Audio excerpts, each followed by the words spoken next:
Hello, everyone. Welcome to Madame Curio's Bazaar, not this Quest the Soaring City. And tonight, I am with the usual crew. We are back after a break last week, so we have not seen this gang of adventurers in a month. Last time, they solved the quest of the cursed brooch, we'll call it, where they had to go to a college spikeball game and find out the weird misdoings and misdeeds that were going on inside of the town. They got really drunk, they bonded a little bit, there was money bet, there was professors killed, and now we find ourselves back in the sleepy town of Trevenza, where the elven children are laughing and running through the treetops as you see the strange light emanating out of the trunk of the tree that insits Madame Curio's Bazaar. The door is open, the day is yours, and you have returned successful on your first quest. So take it away, my friends.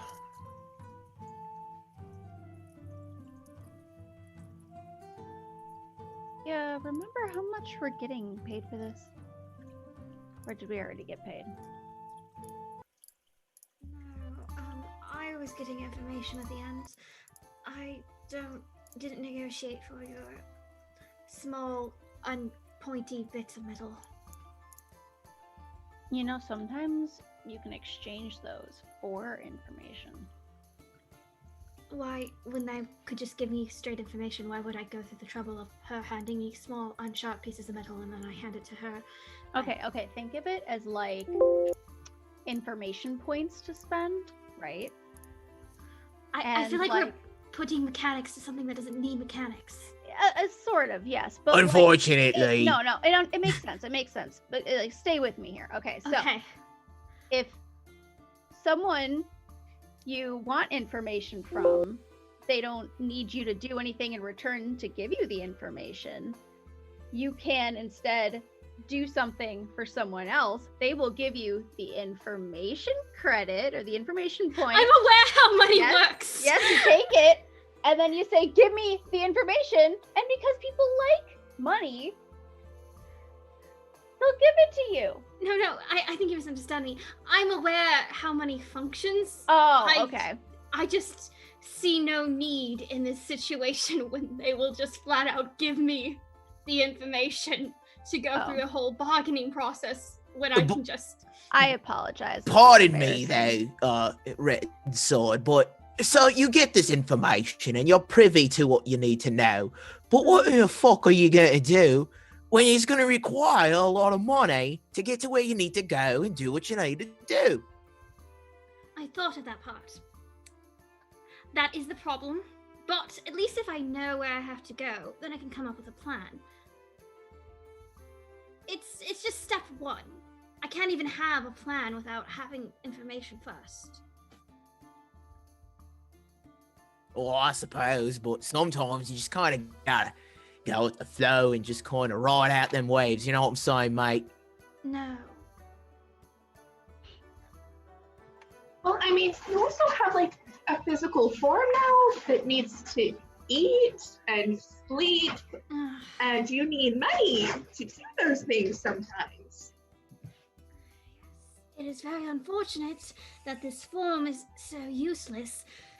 Perpetual totaler, I know, I'm aware that money is important, but I am prioritizing finding out where Esmeralda Aether's location is. I will deal with how to survive in this pitiful flesh and blood body afterwards. I thank you though for your consent. I've been thinking about what you're saying, about how sometimes I come across as a bit direct and forceful when I could use...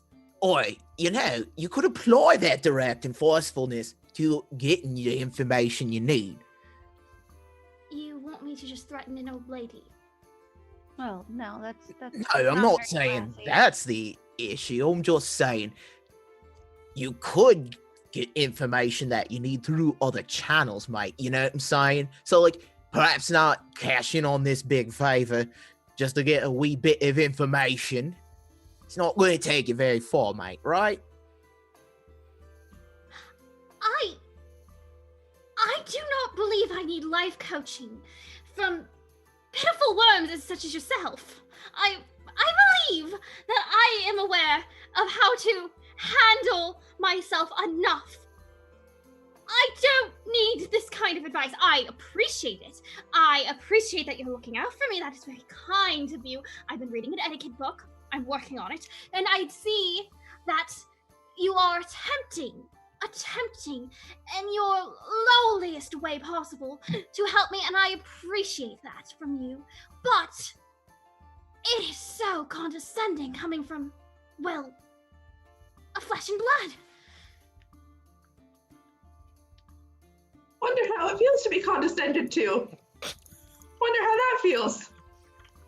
You know, you'd have no purpose without those fleshy, bloody blighters. If, someone to wield the sword and be bound to it, like, what are you gonna do if there was none of us pitiful worms?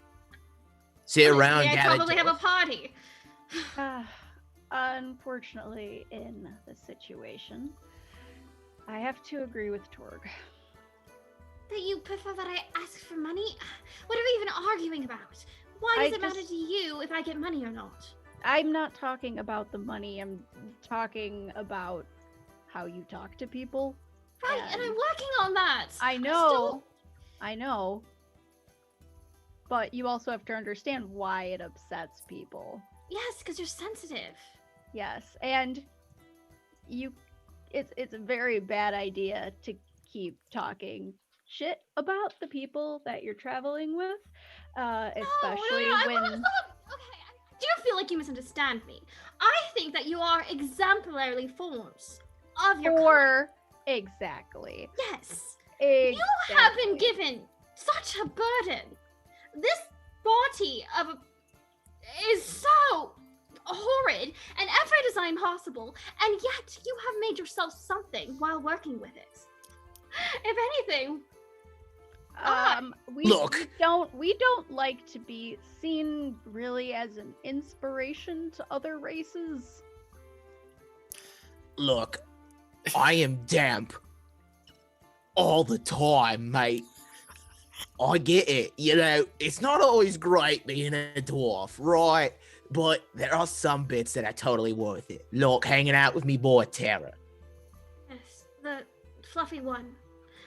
And I get down and I'm like gonna be like, just taking Tara's already smushed up face and smushing it up even more and be like, who's my baby? You look over and you see Madame Curio just like standing at the edge of the door. It's like, she called you worms, didn't she? Come on in. And she just kind of opens the door behind her and leaves it open. Before we all go in, I will kind of, if the red sword allows it, I'll like try to grab one's elbow. What?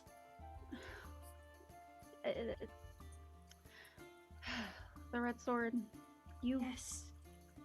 are one of us now for the foreseeable future. Oh no, please don't. Please. Yeah. No. So maybe it would be more bearable not only for you, but everyone else if you came to terms with that and... Oh god, no. I don't want to accept it. I don't want to think about it. Why would I want this limiting existence? I'm doing my best with it. This was never supposed to be my life. Look, I get it. This wasn't supposed to be my life either. I had a great life. I was doing nothing, eating bonbons all day. People cleaned my house for me. It was the life. My entire job was to be pretty, and that was it. I don't know what a bonbon is. It's a delicious type of food that you wouldn't care about. No, but that's fine. But the sooner you come to terms with the fact that this is your life now, the easier things get. I feel like that means I'm settling. If I just... You're not settling. You're just accepting that you have a new starting point. I will take into consideration the words you have given me today. That's all I ask. I get that I cannot understand what you are going through,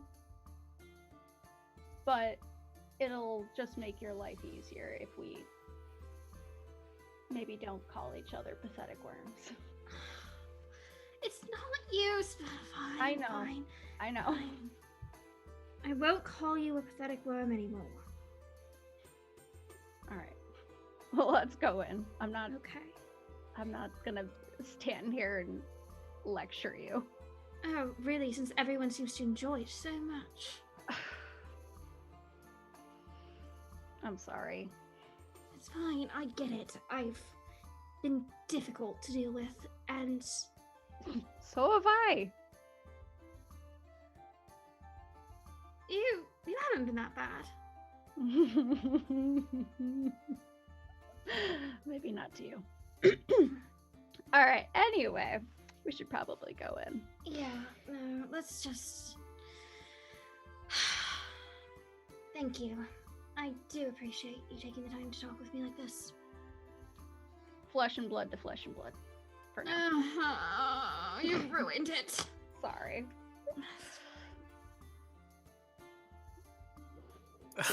All right. Scene. All right. So you all enter into Madame Curio's Bazaar. You see the wonderfully unorganized this hut. There's just piles on piles of furniture and adornments and decorations on top of each other.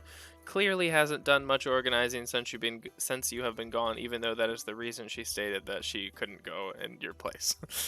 So she is sitting in an old rocking chair, kind of knitting something as you all come inside. She's like, "Oh, good, you're back. I take it the first item was successfully delivered?" Yes. Yeah, successfully. Yeah, I chalk it up as a big W, mate. Worked out. I don't need to know the details. I'm just happy it's gone. Well, if you're ready for another one, I do have something that has been a little eerie.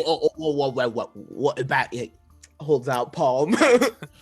Right. 1 second. She stands up. She walks behind the desk slowly. She bends down, and she just gets this, like, comically large brown sack of gold. Yeah. And just, like, drops it on the desk, and it just kind of spills over a little bit. Chris, don't remember how much, but it's as much as you want. I don't remember how much I was charging Wolf. Yep. Give the mod later. My rates are quite high. Here's the invoice, mate. Question. Do we have to roll for icon relationships now that we're starting a new leg? Oh, yeah, let's do that. Yeah, good point. Okay. I forget how to do that. So you're going to roll Yeah. a d6 for every relationship you have. Oh boy. And let me know if you get 5s or 6s. Yep. I think you add whatever your relationship points are. I think it's that just you put a... into the icon. I think it's just a straight roll. Is it just a straight roll? Yeah. Because No, but yeah, Okay. you have the points. What about the yeah, we when Let we me created characters, we had to make those relationships and It's, stuff. it's, I it's thought that something where it's like, if they're going to, if it's 5 or 6, it means they're going to interfere, Yeah. right? Oh, that's right. The number you pick is for like rolls towards them. Yeah. Yeah. Do you Okay. roll for negatives? Let's say yeah, because it's... I got a last time. 4. I got That's a 1, 6. 3. Ooh. Oh, 6 is a What was the 6? It was a 6 for adjudicator, which is Oh. a positive relationship. Oh. Fuck. I got 3 3s. Wow.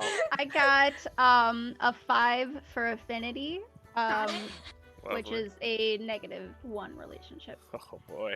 All right. 5 for Boolin again, which is also Oh, yeah. negative. Oh, beans. Oh. Boolin. Ooh, I get so many points. Boolin. Good old Yes, and Boolin. chats. Oh, he'll be fine. Totally fine. Probably okay.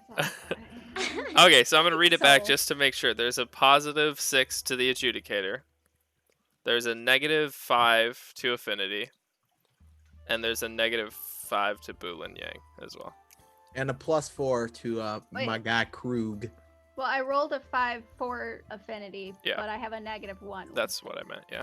Oh, okay. Sorry, I said that confusingly, but I got it. Okay, cool. All right, so you... Yeah, does it matter? I'm looking for the page in the rule book. If you get less than 5 or 6, did It anything doesn't happen? do anything, no. Great. I found the page. That's not actually the worst thing, because it's not always positive if you roll a 5 anyways, so it's, you know... Yeah, 5 means, like, complicated results, I believe. But that's the one part that I'm still learning about. So anyways, we continue through, and she says, well, now that you've been paid and you can enjoy yourselves for a while, I think it's time to get back to work. I did not get my information. Oh, right. What can I tell you, dear? You were supposed to tell me Esmeralda 8th's location. Sure. Well, she's on this continent. How about that? No. Make a charisma check. Honestly, I think she literally might just leave if that's all she tells. I don't think she would stay around, like, TPK.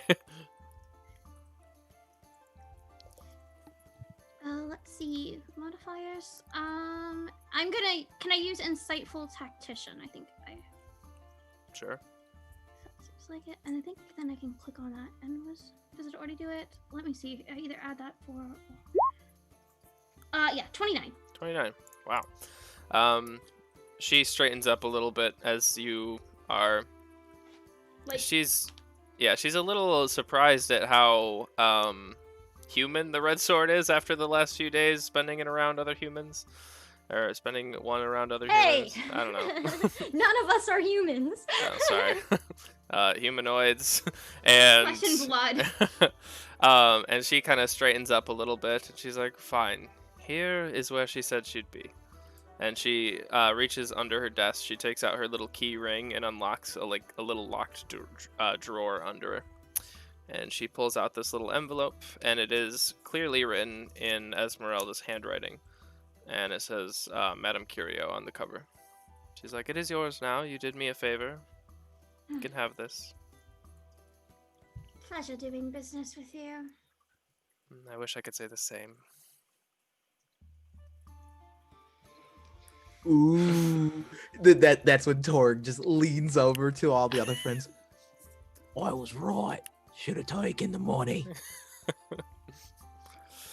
Anyways, if we're done with pleasantries, she kind of stands up, straightens herself up, kind of like saving face a little bit from that interaction, and kind of walks to the back, and she's like, I've had one of the artifacts truly acting up since you've been gone, and I would like you to take it off my hands right away, please. All right, what we talking, mate? As you all kind of walk, again, like there's this front little room, and then there's almost like this poorly planned addition room on the back of it that is like not symmetrical at all. And she leads you through that and then into this like just another huge chamber of slightly more organized stuff, but not a lot. And she takes you down the rows, and on the back wall is a bunch of artwork and like picture frames hung up basically. And you see one has like a sheet over it. And as you're walking back, you hear like a woman weeping. And it's not Madame Curio. What? Does everybody hear that? Yes, that's what I was telling you about. Unfortunately, it won't let me get any sleep, so I was hoping you could all take it home. That's right, Spooky. Where'd that come from? Ah, well, it came from the town of Arnor. She goes over and she very like with a flourish, she takes off the sheet, and you see a wedding day photo, for lack of a better word, and a bride and a groom are locked in an awkward, too rigid, too cold position, not really showing each other any love on what's supposed to be a very important day.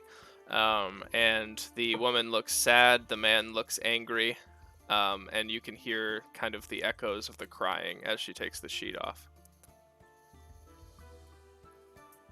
Is there any significance to this painting? Do I recognize any like mythical or folklore characters, like from either religion or legends? Is there anything that's kind of recognizable about this scene? You can make a perception check if you'd like. perception. All right. Well, which Oh, wisdom. Sorry. All right. Can I add my trailblazer? Because like I Sure. don't know. That's fine. Or ecologist. I mean, you're looking for clues, roughly, right? So that's fine. yeah. Oof. That's going to be a 10. A 10. So it doesn't take you very long, Torg, as you're kind of at eye level with it, just kind of surmising it. And you kind of are looking in the background, and on the altar you see a red flower, which you know is on your wedding day. Typically, Affinity gives you a flower if she approves of your marriage or not. Green means that she approves of the marriage. Red means she does not approve of the marriage. And there's actually a third option, which is white, which nobody knows what it means. And the red flower means she does not approve, and it is with pride sitting on the mantle behind the couple. Does the couple ring any bells? Either the characters with them? Like, Not are they really. any caricature of any kind? Not really. Okay. Oh, that's a rather somber subject of a painting, don't you think? Why is it crying? Well, dear, I don't think they had... I couldn't tell you the success of the marriage, or how to even weigh that or measure that, but I would say that it did not have a good start that day, just from glancing at it. And who's the lovely bride and groom? Her name is Laura Larnans and Lance Larnans. They were married in Arnor, and I'm going to send you back to give this to their descendants. This is a rather old painting. Where is, do we know, like, where that city is? Yeah, Arnor is on the westmost side of the continent. Oh, do we want to become famous?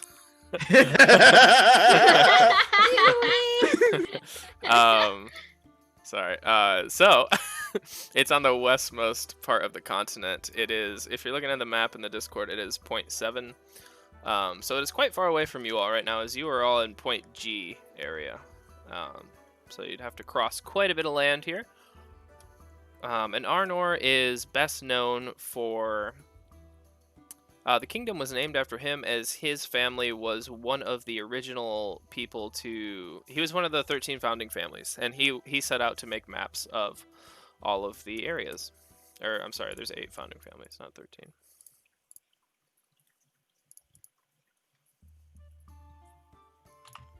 How far of, like, how many days travel do we have any idea how long it would take us to get there? Assuming Madame Curio lets us borrow her sweet carriage again.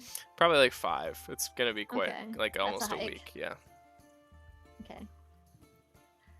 I don't imagine these descendants or anything, like, know this portrait is out here or something? Would they be expecting us? Well, no, but my intent is to maybe return it home so it stops its incessant weeping. It's just a theory I'm working on. Do you know how hard of a pitch it's going to be to say, "Oh, mate, why don't you take back this crime painting that's been keeping my employer up at night? Here you go." How does that sound? Like, I think it's going to be a bit of a tough sell to get it back to the original owners. I mean, I have faith in you all. You were able to return the cursed brooch as well. That showed you visions that no one wanted to see, right? So I think this should be easy compared to that. They could just Yep. put it in the cellar and lock it away. Why don't you just put it in the cellar and lock it away? Well, I then? don't have a cellar, Torg. You seem to have plenty of money, so why don't you just buy a cellar? Actually, I'm out of money now, thank you. Wait, how are we going to get paid then? I'll- Yeah, that's a I'll good find question. more in the 2 weeks that you are gone. Oh, so we're just assuming you have a way to get that much money quickly. Are you going to trust me or not? I was good for it last time.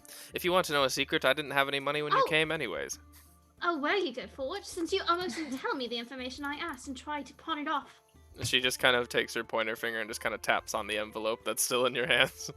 Yeah, that you almost didn't give to me. Yeah, but we did all get our gold pretty easily, so I'm okay with this. All right, look, I get the paintings cursed. I get it's important. I'm just Lorian's trying. kind of like poking it with the butt of their spear, like, boop, what happens if I touch it? It's not its fault it's cursed. Don't poke it. It's just, I think it's gonna. I'm just letting you know, it might not be easy to get it back. And don't be disappointed if we don't pull this one off, mate. That's all. I'm just trying to set up expectations. That seems very If fair. worst comes to worst, we just dump it on their doorstep and leave.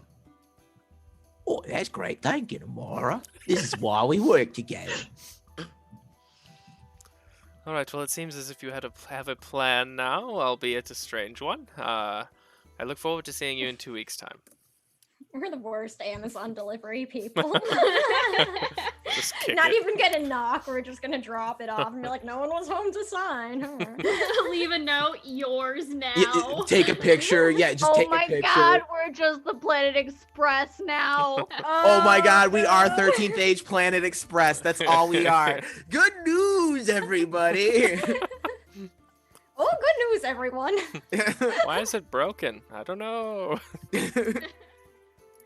Oh, this is getting ridiculous. Oh god, who's the Philip J. Fry? Obviously the red sword is Bender. But like our equivalent, like a robot. Not exactly a robot, but like not Talking about, so I don't understand this. Destroy all humans. Futurama. Yeah, destroy all humans. Kill all humans. They just want you guys to be better. Hey, Robot Devil, I need an army. I need the soul of your firstborn child. Okay. Yeah, that was brutal even by my standards. All right, well, do we have anything we gotta do while we're here in town before we head out? If we got a bit of a hike ahead of us, might as well get a move on.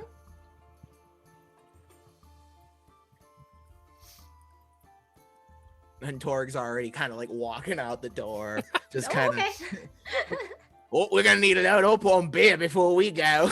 How big is the portrait, Chris? Is this like a giant framed thing? Yeah, it's pretty big. It'd probably fit in the carriage, but it is like a 2-person. Not because it's heavy, just because it's big. I think like tiny Lorian tries to like pick it up, like, and is sort of teetering around with it because it's too tall. Amara like They're dives in to very grab the other corner. strong, but they're very short. They're like, oh, okay, just watch out there, coming through. Like crashing into everything in the shop. This is probably a terrible idea, but they look so miserable. What if we just have someone like repaint them smiling? Then maybe they'll just stop crying. Can you do that? I mean, people paint over canvases all the time. That's true, but I don't know. Do they paint over like magic-y cursed crying ones? I don't know if you can alter a cursed item like that. I've never tried, granted. One way to find out. Let's just buy some paint! How do we get anything done? I don't know. I'm gonna go and try to very badly load it into Madame Curio's carriage. It's like sticking Like out not the back. cautiously at all. I'm Yeah. very clumsy. I'm like, it's all scuffed now. It's like sticking out the back of the carriage, yeah.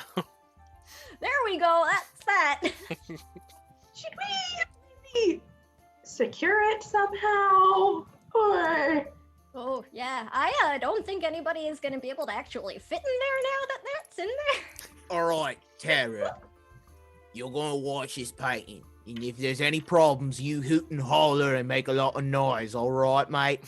the carriage He is puffs covered, out his right? chest. Yeah, it's covered.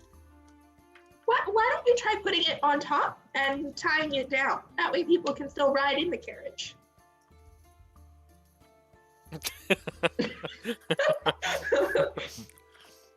All right, the 5 of you managed to strap it down to the carriage roof, albeit not really symmetrically. Wait.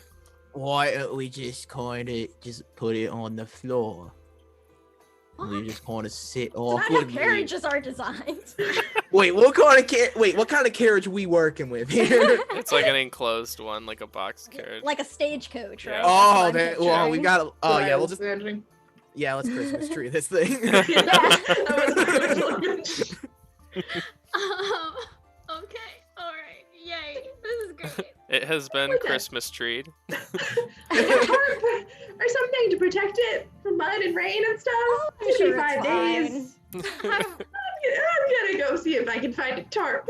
I mean, they already You find seem a pretty tarp. miserable. I don't think a little rain is gonna ruin their mood anymore. I'm just saying, if we repaint over them smiling, maybe the problem will be solved.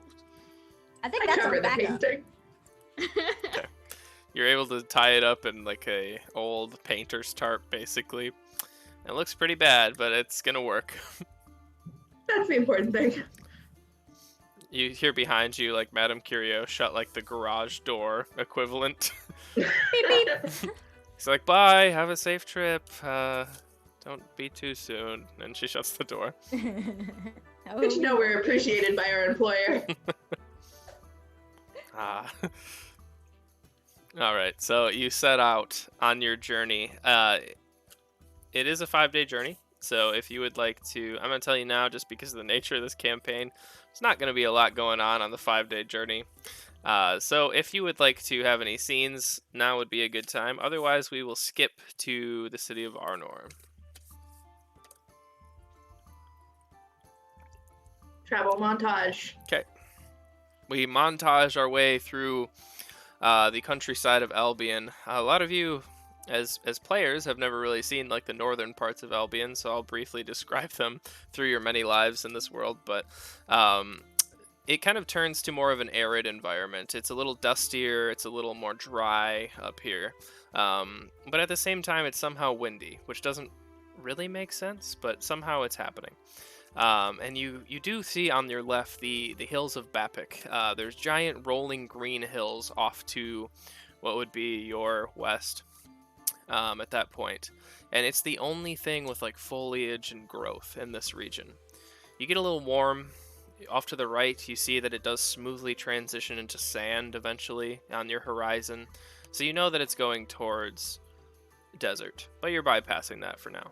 You continue through past the Bapik Hills, and it does kind of change back into a typical forest environment. You feel the cool air return instead of the hot humidity that you've experienced for the past 2 days. And you start seeing carts kind of merge into your caravan, and like makeshift caravans kind of start forming as people around you are merchants and just honestly just party goers. There's like party caravans driving around. There's people drinking out of the sides, falling off and stopping for the night. You stop and you have a few fun conversations around a bonfire with some people, and then you continue on through. So you make it over to the mountains, and you park your car, or you park your cart a little ways away just to kind of surmise the area. And you do see this town built into the mountains. At the mouth of the town, there is buildings and like an outskirts basically, where there are 2 large buildings that you see right on the central path leading up into the town. This is all on the exterior, and people seem to be in a very happy mood as they run through the open air market, just kind of enjoying the day. It seems like something maybe like similar to a festival is going on soon or is already going on. It just seems like a very fun, light atmosphere in the town of Arnor. Again, it's cooler here. It's very comfortable. It's not that arid temperature that you've had to suffer through for a few days without complaints. And now you make it to the gates. You are immediately greeted by, again, there's no real walls here because you're kind of in front of the walls, but there are a few town greeters, and they say hi, and they give you directions if you need it. And other than that, you have the day in Arnor. All right, look, could you remind me, where is this what's the name of the family we're looking for? You don't know. We're looking to return an item to a rather wealthy, noble family, town greeters, and I was wondering if you could point us in the right direction. This young halfling girl kind of looks at the painting, and it's like 4 times the size of her, and she's very young. She's probably, child labor laws pushing, and she's like standing there, and she has like her little greeter's outfit on, and she's like, "Let me get my manager." And she turns around and she stomps over to this older looking halfling, albeit not much larger than the child halfling. She has brown hair that's kind of pulled back into like a short ponytail, and she's very strong and muscular. She has tan skin from working outside. She's wearing like a polo like tourist shirt, and she just kind of walks over and she's like, "Oh, hey there, I can help you. What do you got here?" All right. Looking to return this particular item to a highly wealthy owner, right, mate? So, I was wondering if you could point us to, like, your nobles district or where the rich people live, perhaps. We did get a name, didn't we? It was like Lauren. Oh yeah, I something did with give an you a L? name. Yeah, never It mind. was like Lannon, Lornan, or Yeah, something. Lornan. It's okay. Torg would have forgot. This is Yeah. very... That makes sense. Torg That's would have valid. forgot. Yeah, so she's like, "Oh, you're looking for the Lornans? Sure. It's a weird time that you come by. They're actually about to celebrate a wedding, but I can take you over there." Oh. Oh, well, that sounds just lovely. Thank you. Of course. And she has a little name tag that says Sandy on it. And she kind of turns around and starts walking. She's like, "So what brings you to town besides this? This the only purpose for your visit?" And she's just kind of like marching along. All right, Mike, where's the beer? Oh, well, I'm taking you there. The Lornans own a brewery, it seems. All right. You'll have Okay, no well, problem. Now we were here for 2 reasons. You'll have no problem as long as you don't go across the street to the O'Humlands brewery. Oh, why's that? Oh, well, you see, they're staunch rivals. Kind of hate each other. Makes the marriage business even more complicated. And she just keeps walking through. Oh, how so? What do you mean? Well, the O'Humlands, the youngest, is marrying the Lornans' youngest, and, you know, there's a family feud of sorts going on. Oh, but not with those two, I guess, right? That sounds nice. Well, no, of course, those two are, they've been together for some time now, but the families have, you know, never quite approved. Oh, okay. Well, I mean, maybe this will, I don't know, bring people together to, you know, celebrate, I guess. Who's catering the wedding, though? I could imagine that's the touchy subject today, at least. She kind of ponders on that as she pushes her way through a few merchants and tourists, and Oh, she's wait, like, Mike. that is a good question. Wait, are they doing the old seagulls bet, mate? What's that? Oh, it's an old coastal dwarf tradition where everyone gambles and makes bets on if the marriage is gonna last, and if so, how long. I'd be in for that. Right, mate. Poor taste. Wait, so, like, how do we come back to, like, make sure? Like, Lorian is very interested now. Well, I don't know. I'm not much of a bookie, but It's just a tradition, and usually what ends up happening is the couple keeps the money, and they kind of just buy some stuff with it. I was just wondering if they were gonna do that. Can't stop by a wedding without a gift. You know what I'm saying? well, if you plan to go to the wedding, there are a few good gift shops in town. All right. Oh, can we just, like, walk up like that? Is that how you do it here? I mean, it's not like an invite-only affair. Well, you see, these two families they're not necessarily royalty, as they live outside the city walls, but they're about as close to royalty as you're gonna get out here, until you go up that ramp. Oh, okay.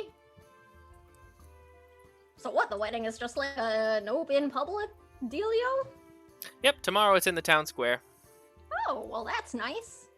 Oh, shoot, maybe we do need to get something then. I wouldn't want to be rude, especially for giving them this thing, and I just point at the crying painting. Just Wait, I thought that was our gift. yeah, why would we give them something else? Oh, because that's a not- depressing gift, I think. That our ain't no problem. gift, mate. That's a curse. Look, it's not our problem. We're just the delivery boys. If anything, it's Madame Curio's gift. I don't know if it's cool if we just, like, sign our names onto it, too, you know? Putting my name on that as a wedding present.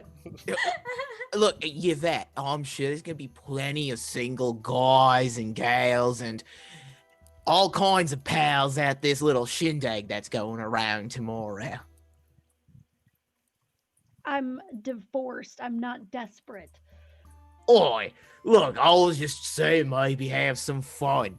I don't know. I'm gonna try and have a good time. Amara just had the terrible realization that she's about to attend a wedding where Affinity may well show up. And she's like, Good Instant stuff. regret. Good stuff. Wait, and then, so Torg leans, like, goes into his, like, traveling pack, rummages around and throwing out, like, arrows and axes and shit. And he pulls out a little bow tie and ties it to Terror's collar That's really in cute. preparation. That's for really the cute. affair. He like lifts his chin up proudly after it's on. I Sam love it. Lorian is still unmoved. It's super adorable. All right, well, do we want to try to find some shopping? Like, what are we doing with this portrait? Do we want to try to bring it by today before the, celebration? Yeah, that seems. I mean, I don't want to bring down the mood, but it does seem like maybe something you should not be delivered during the ceremony. Wait, It does it's a seem wedding. Poor taste. All right, we wrap it up and we say it's from, I don't know, the other family. No! Right? Right. Why? No, yes, no. but then we make the feud even worse, right? And then there's Why? a fight, and then we get in on the fight. Why do you want to ruin these people's weddings? What do they do? Why is my thing breaking? Oh no. Is a cable loose, maybe? Yes. Called it! Howard, you Yes, mate. ever been to the theater? Look, I lived in the forest most of me life. The closest thing I think I got to a theater was one time I saw some druids were doing something that kinda looked like a play, but I'm not sure. Okay. I have been to the theater, studied some classic literature in my time. Okay.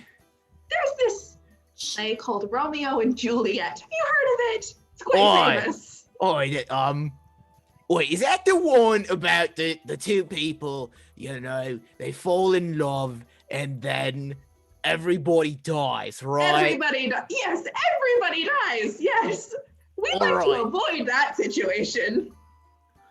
Well, I don't know. I think we'd solve a lot of people's problems around here if we did unleash the little chaos between the families. Everyone's kind of, they're talking about them being all kinds of royalty. We'll show them who's Help royalty. anyone. Okay, I'm no, just so I have a question for you, Torg.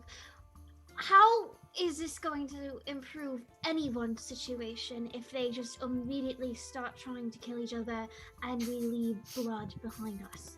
In fact, the people who come in and deliver the painting are going to be the first one they suspect of starting this and quickly will be in trouble. Okay.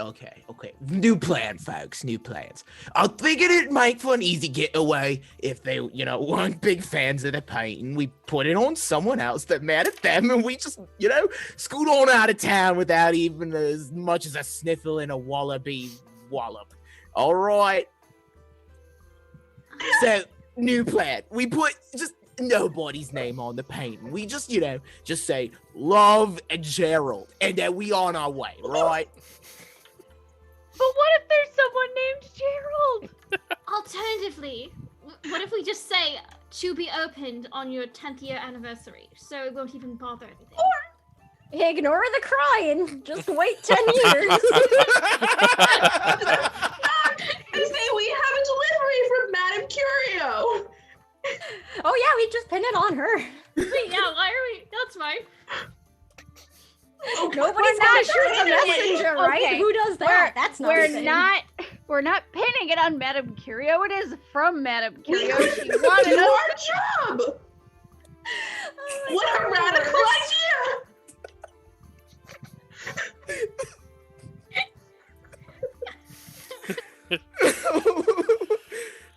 This is an episode of Futurama. That's all it is. That I'm the fry of the party.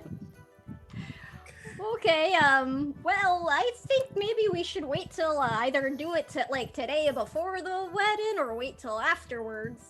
That would be, my vote. Are we voting? How are we doing this? Wait, do we know what religion they happen? Are they big fans of this Judica? I think I don't know. I don't think we're voting. I think we're betting. All right. Let's take it to them. Let's just go now. Yeah, okay. Sandy turns around. She's like, "Well, this has been a real interesting convo. I'm gonna take off now." I forgot Sandy was there. Hey, we decided not to do anything. Oh my God. Oh my god. Oh my. I'm gonna stop. I'm done. I forgot Sandy was there. How dare you forget that this invisible NPC none of us can actually see? Yeah. Was present with us in a narrative scene, Alex. How dare?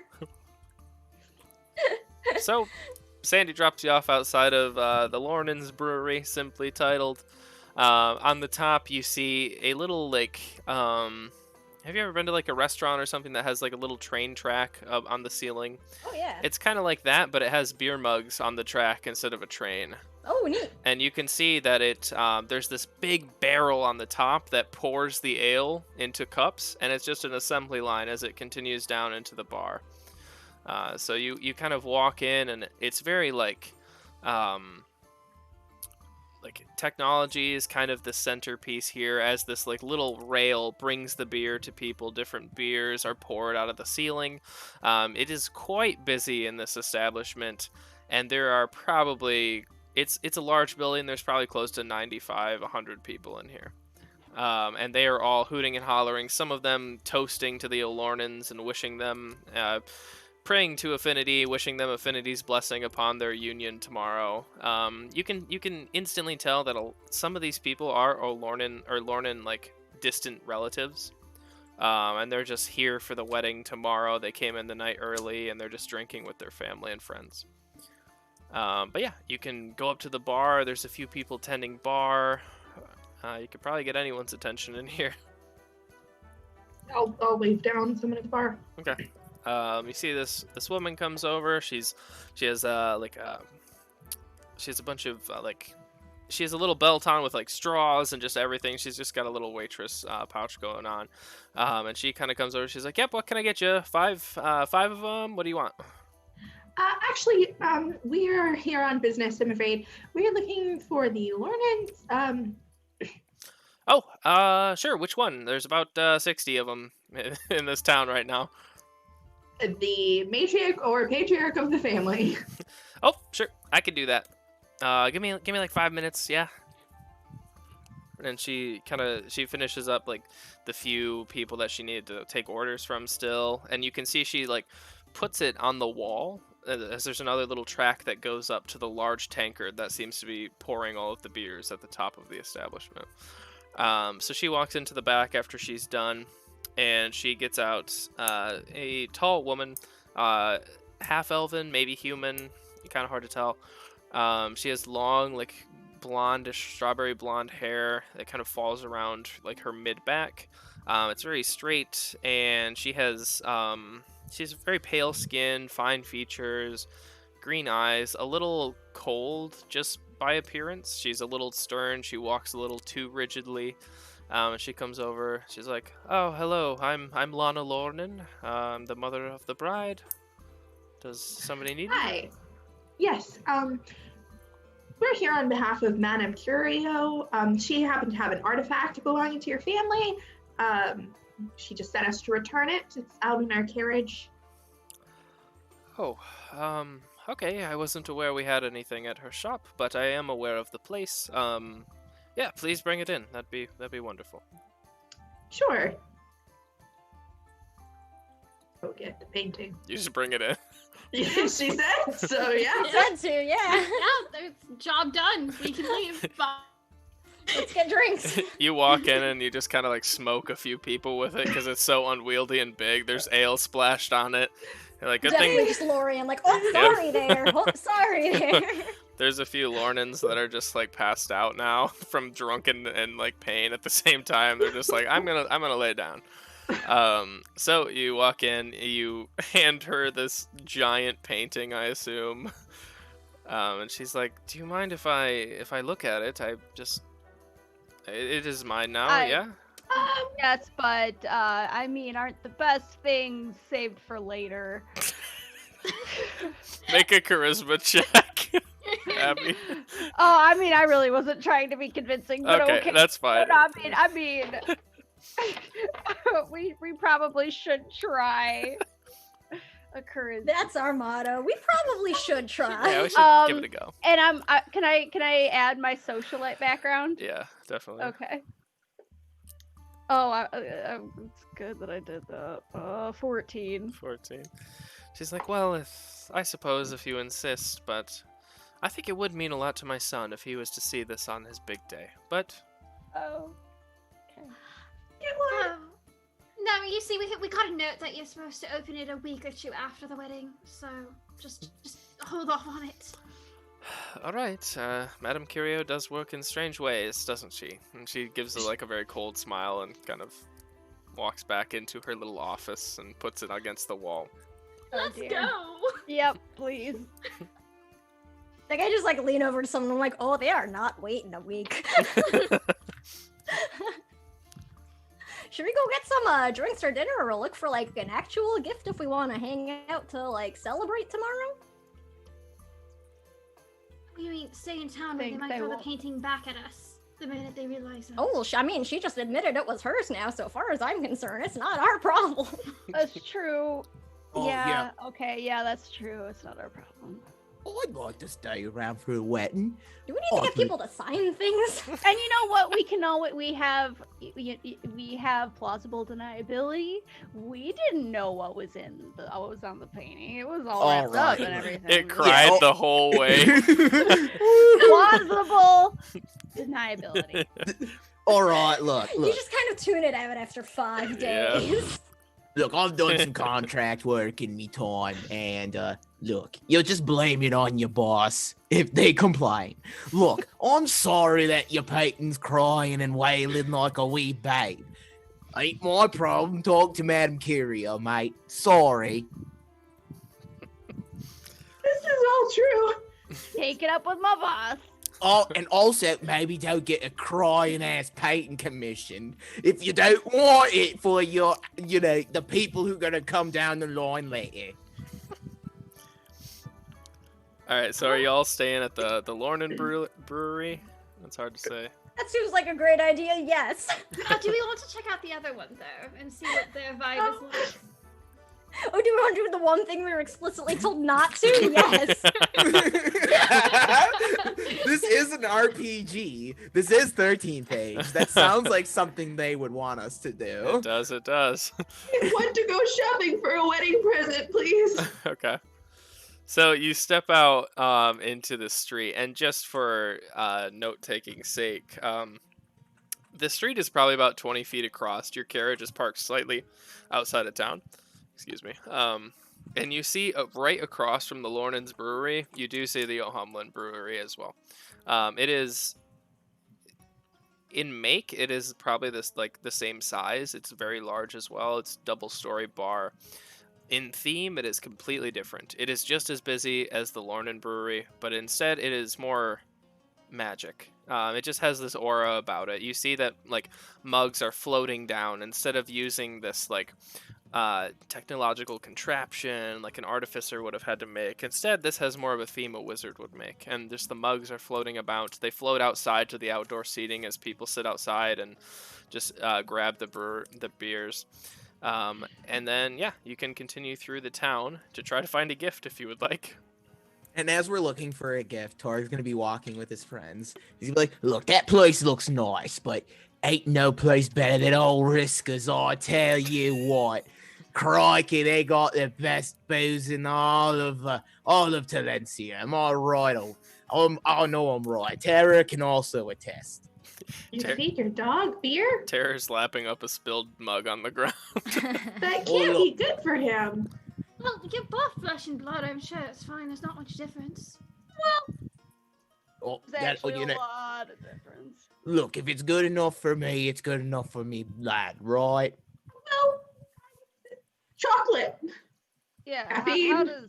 How does he feel Grapes. about chocolate and What's chocolate and grapes, mate? Oh boy. Oh, I don't well, I wa- know what we're getting for gifts now. Wait, you mean you're gonna try and poison my pooch? What? Oh no, but No. actually fancy versions of chocolate or something could be a nice Very gift. old grapes. Yeah. Oh, you mean? I don't know, fruit basket. Oh, okay. I'm catching up now. Get an edible arrangement. No, I'm talking about a gift for the wedding couple, not a gift for Terror there. Oh, sorry. I was thinking about getting me lad a gift. He's just such a cute little dog. You just can't help it sometimes. Really isn't working. Yeah, I don't know. Is there like an edible arrangements in town or something? Yes. Wait. Has Nance franchise? Real talk. Can Yes, we it's get very a important. basket? She has now. You walk through the street, and the first thing you see Yes, is we've opened two. Never interacted with Nance before. a brilliant building that says, "Yes, we've opened." Yes. Oh, that looks promising.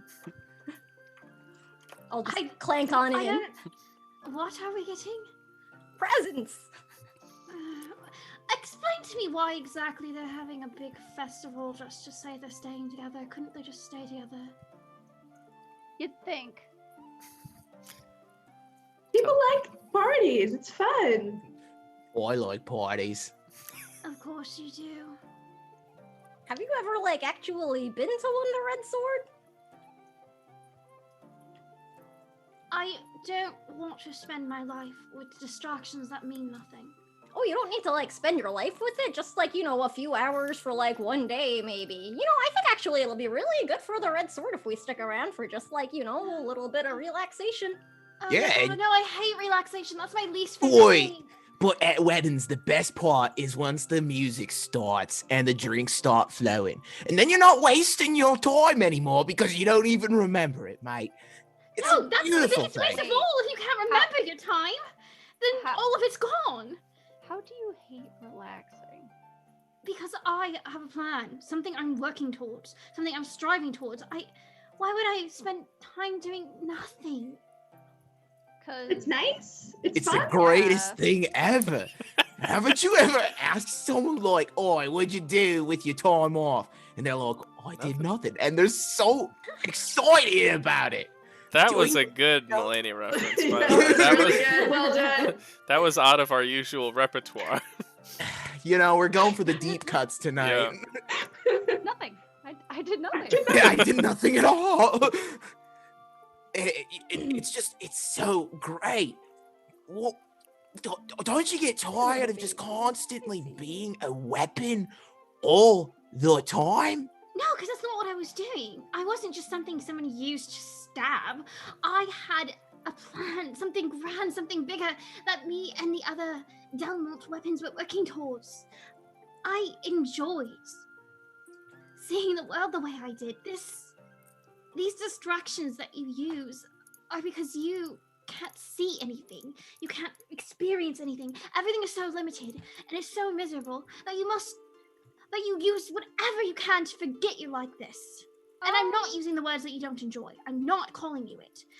I'm not It's saying not you that- saying anything bad. Mm. This is seeing the world. This is experiencing life. This is life. And there's nothing better than experiencing the love between a dwarf and his best mate. And he looks towards Terror. Right. Okay, why do I even attempt to argue with the rest of you? I apologize. Let's go to a wedding. All right. Will be good for you, the Red Sword. I mean, you haven't tried relaxing in, this human form. Maybe you'll find it'll actually, be good for you. Like, when I go, working out for a really, really long time, even though I really like training, I gotta take a break. Otherwise, you'll actually hurt yourself. So, you gotta be careful Yes. when you're a, squishy humanoid. Yeah, I am aware that you need a certain amount of time to sleep and eat. I've always scheduled it in for whoever my wielder was. Oh, I yeah, don't so see then why you need schedule more it for than the that. wedding. A wedding. You eat and drinking stuff at the wedding, so just schedule your eating time for Oh, tomorrow. okay, so for we during can- the we wedding, you can kill two birds with one stone there. Can we? How long Yeah. is the wedding? Is it 25 minutes? I mean, we Oh. could see. We could play it Oh, by ear. crikey. Depends Let's on see, the I god. don't know how long. I was gonna say depends on how long the Oh, sorry. ceremony is. I think it really So- depends who's officiating the whole ordeal. Yeah, I mean, adjudicator things actually go pretty quick because we got other shit to be doing usually. So quick and dirty, in and out, go on a quest. But I don't know about these people. Oh yeah, the dwarf weddings can go on for days. Days? Oh, it's a good time. Well, also, I have the problem of having hand-me-downs that are 3 times too big for me, so I don't think they're going to let me into the wedding anyway. Oh We need yeah. wedding outfits. None We of us just are got dressed for paid. a wedding. I'm like looking at my Did beat up I armor. hear a shopping No, episode? it's fine. You're just in time for another one of the Master's shopping episodes. All right, where are we headed today, crew? Well, I mean, Well, we we needed gotta- to go visit Nance. Oh yeah. And then we gotta go to the tailor. Gotcha. Okay, so you enter into Nance's. Yes, we've opened is the name of the shop for those who don't know the tale of Nance yet. But yeah, you walk in. It's a pretty normal looking shop, but it's incredibly decorated. It's very beautiful. There's a few they're like almost salon style chairs that kind of lean back nicely and like are bolted into the ground basically, but they're not. It's not really a hair salon. She just likes to sit in that. And you see behind the counter, you see a half-elfin human woman with short cropped blonde hair around her ears. She has beautiful blue eyes, and she has black wide-framed glasses on. And she turns around and she's like, "Oh, hey, sweet peas, I'll be right with you." Oh, okay. We'll be here. She walks into the back, and you can kind of hear like the click of like her high heels on the floor. And she comes back out, and she's like, "All right, how can I help you?" All right, we be going to a wedding tomorrow. Let's just say we've already given a pre-wedding gift, and it's not very good. So we need to kind of sweeten up the deal a little bit. We're here on business. Yeah, to be honest, we weren't really expecting to be coming into a wedding, so you know, something to sort of make up for the last minute pop-in would be nice. Gotcha. I'm assuming it's the Lornan and the old Humlin's wedding. Oh, how'd you guess? Well, it's all anyone can talk about. And she kind of walks over and she gets a few baskets down from the shelves. You see these incredibly woven baskets, different color schemes, ribbons attached to them. You do see like a wedding section as well. You see like the traditional white with like a little lace bow on the top. She brings it down. She's like, maybe something like this. One sec. And she kind of goes into the back and she gets like a light lavender ribbon and kind of ties it on the top of it. Oh. She's like, what do you think about something like this? This is kind of what I was thinking. Oh, I like it. What do you all think? You know, how many people have already bought this in the town? That's just a curiosity. Oh, well, I don't sell the same basket twice. I see. I mean, I do like lavender. Lavender's fine. Oh, I think this one is, I think this is lovely. Just what we needed, yeah? Yup. Yep. We'll take it. All right, so while I'm wrapping up, love to get to know you all a little bit better. What are your names? Oh, well, my name's Lori, and it's, nice to meet you. Well, that's great. I'm the Nance. Nance. Well, you get titles the more people that know you around here. Oh. I'm Torg. This is my dog, Tara. How you doing? Well, The aren't you the Nance. sweetest? And she kind of pets Torg. Or Tara. This took a turn. Never mind, it's canon. I'm Take it Laura. back. Hi. Nice to meet you. The red sword. Ah, see the title. I told you. Oh, I'm like looking back, like, I get you. Articles, it's very nice. And, excuse me for being a little forward, but what's the dynamic here? I ask everyone that comes in, every kind of group that comes into my shop. Lucas. There's Oh. no dynamic here. I'd It's say. interesting for sure. Not yet. Okay. Noted. I'd say. Okay, hear me out. There's me and me boy Tara. We're 2 peas in 1 pod, right? So we're like the package deal. You know how there's always one package deal in these groups? That's us. All right. All right. And then Lorian's the one who's really into sports, mate. Lorian's the jock because they're really into. Oh, I am? Nice. Okay, I like that. When we went to this last city, I all never they get to be wanted the to jock. do, all they can't. Even when we were facing down with an eldritch terror from another dimension, mate. This person over here was asking the score of the game. I've never seen anyone more devoted to sports, mate. Wow, you all fought eldritch beings. You must be all pretty powerful. She kind of winks at you all from the side of her eye. Oh my. Well, I don't know about that, just doing what I can, help keep people up on their feet, when I can. Sure. I like getting paid a lot of money. Very deep of you. Well, I got a dog to feed. That is true. And he's so handsome. Dynamics. Wait, no, I was curious about your dynamics. You have jock, dog, and peas in the pot. Oh, I think those are our dynamics Yeah, he was talking about. No, I was talking to Tor. Like, oh, so hold on. Where's Amara in this? Oh, Amara's the quiet, mysterious one. He's just kind of like, I'm from this regular place, so I'm a regular person. But I've got a feeling there might be more than me. I wouldn't say I'm mysterious. Look, mate, well, I don't know where you're really from. You're just kind of adventuring, and people don't just say, fuck it, I'm gonna go and try and do this adventuring thing. It's quite dangerous. Plus, not a whole lot of people who are mysterious will say, I am mysterious. Why are you being mysterious? I guess that, well, alright. No offense intended, mate. I don't feel like I know you like I know the others.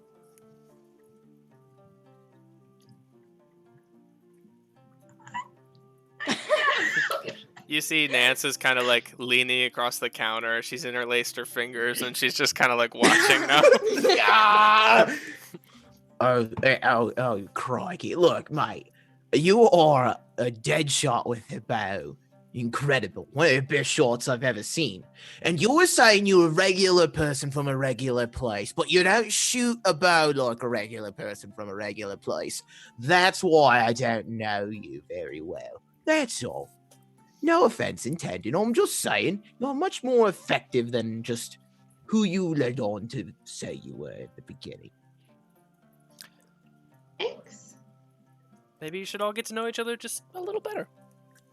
I like this man's person. yeah, I mean, hanging out, I'm sure, for the festivities tomorrow will be a great bonding exercise. Oh, actually, Miss the Nance, we also need to be getting some last-minute garb for the occasion. You got any recommendations for some place we might be able to stop by for some last-minute wear? Of course, I think Taylor's still open. Oh, perfect. If you could just point us in that direction, I think that's where we'll be heading next.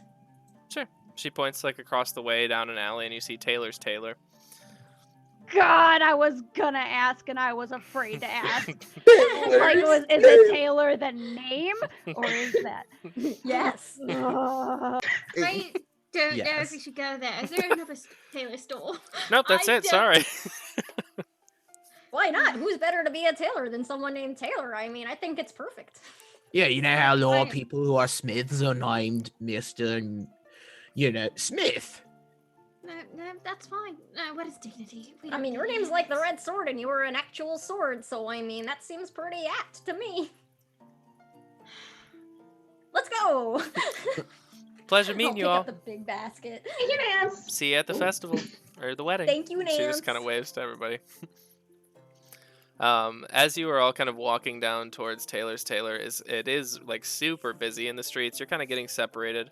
Amara, you kind of like lag behind a little bit. You get like pushed by somebody else backwards, not aggressively, just on accident. And you look over to like a flower stand and you see Affinity shopping for flowers. Nobody else seems to really see her, and she's just kind of like picking flowers, and a red one, then a green one, and she just keeps pulling a few, and she's like, they're right, they don't know you that well, but they could. Just keep your eyes open. It's a wedding after all. Thanks for the advice. No problem, dear. And she gives you like a sweet smile behind her like masquerade mask and vanishes.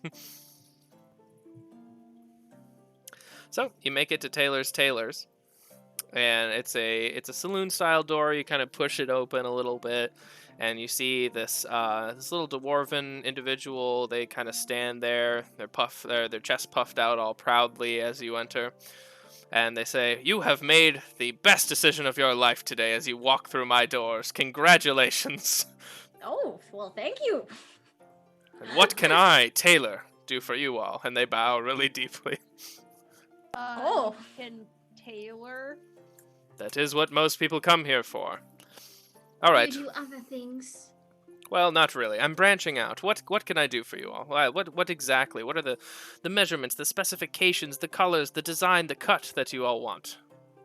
Well, we need something appropriate for a wedding. I had assumed, looking at you all. Well, allow me. Well, I know my measurements, so, and do you have any paper? I'll write them down for you. They slip like a little notebook out of their pocket and across the like little counter to Yvette. She will discreetly write her measurements, flip over the paper, and slide it back. They kind of take it and they fold it up. Torgalina across the counter. Oh, I think you could do one for me and me furry friend. No. Well, I have never done a dog before, but with my talents, nothing is out of reach. And they get out their little tape measure and go to town on Terra. Yes! Torg totally wants to get a green, like, fancy, whatever fancy people wear. You got it. Yeah, describe what you want. This individual, they can do it. They are master craft. I also want the Captain Crunch shoulders. I basically want to look like a, like, you know, good old Green Mountain. Yeah, Green Mountain Boys Admiral. Feel free to describe the clothing you all decide to get, because... Also, the hat is ridiculous with it. The hat is like, you know, he's got like the tricorn hat and just feathers. Just the... After they're done with your outfit, they kind of pat you on the shoulders, look at you. A true captain. And then they go to the next person. I have one requirement. Money. All right, what is your requirement? Nothing gold. The red sword, I will personally pay for you to not be wearing that anymore. Thank you. Oh, they're bonding. Wait, nothing gold. All right, I'm gonna let the wheels turn a little bit here. Give me a while. All right, well, that is easy enough, miss. Nothing gold for you, then. But are you sure gold's kind of like my... Never mind. They kind of just moved on. Yeah, so Amara will get something that's not not a hugely different cut than her normal dress, just so she can still move around and stuff. But she's gonna get it in like silver and gray, and she's still gonna wear her like green cloak over it and stuff, and she's not leaving her weapons behind because she's paranoid. Fair enough. All right, how much is it gonna cost me to get the red sword, a dress for the wedding, or maybe not a dress, or just an outfit, a formal outfit for the wedding, and then like 2 casual outfits for everyday wear that actually fit one? I'm gonna be honest, money's pretty relative in this campaign, so you know, whatever you deem appropriate for Taylor's work. I mean, we just got to make up our own like payment from what we just got paid for, so that... Okay. It's again, it's not like a long form, so I'm gonna be fast and loose with it, but you can mark off a significant amount that you feel is fair. I don't even know how much we got. So. Me neither. Okay. I'm gonna say I have 1.5 billion. There you go. Regardless, no matter the cost, it is a very nice gesture. Okay. It's really sweet. Yvette herself will be sporting a deep red, like not quite ball, like an evening gown. It cuts like a very, very deep V in the back, almost down to the small of her back, and then it's got another V in the front that's not not quite as deep. Not quite as deep. All right, cool. I think the red sword would have literally just been like, whatever. I don't like clothes don't mean anything. If they're the right size, that's fine, and just letting the guy pick what he wants to do. They do so. Lorian's gonna end up in like this very formal looking sleeveless romper with like long pants, sleeveless, like sweetheart cut romper with like a peplum that's like pink and silver, and they have a silver medallion of the adjudicator that's actually like really, really nice that you can see when they have it on. Taylor looks back at the afternoon of the work that they put in. Sweat on their brow. They kind of sit down. Damn, I'm good. You all look wonderful. Amara's gonna add one last detail to her outfit. It is a sash that is cobalt blue. You got it. Cute. Oh my gosh, I love seeing people like pick out clothes. It's so fun. Fantasy fashion. Yes. Best episodes are the shopping episodes where they either do like go to like get fancy clothes, or the ones where they learn stuff about themselves. Yes. Some of the best episodes, shopping episodes. So as you are all wrapping up, admiring your new cut, you check yourselves out in the little mirror that Taylor provides, and you see in walk this this human woman. She has long, dark brown, almost black hair, and she has these really like encapturing, just beautiful green, dazzling eyes. She has darker tan skin, and she has softer features. And she walks in. She's like, "Hi, Taylor. Do you have what I asked for tomorrow?" And they go, "Oh, yes. So good to see you, Hazel. I wish you best on your big day. Let me get that for you." And they walk into the back for a while, and you're left alone with Hazel O'Humlin. Oh, I understand. Congratulations are in order for you. "Oh, hi. Yep. It's gonna be quite the day." And she just gives you this broad, dazzling white smile. Does she like look really happy, or is she like faking it? Make a wisdom check. Ooh. Yeah, is she like putting on a brave face? Good one. I like that. Make a wisdom check.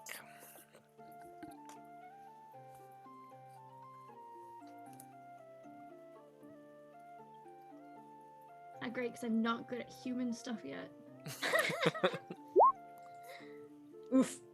6. I don't freaking know. 6. So I will give the red sword this. Hazel is not sad, but not happy. She's somewhere in between. She should probably be happier, but she's not. But you have no lead on why that is or what's going on with her, so you can't read him that well or her that well. But I am not tactful, and we'll just ask, why aren't you happy?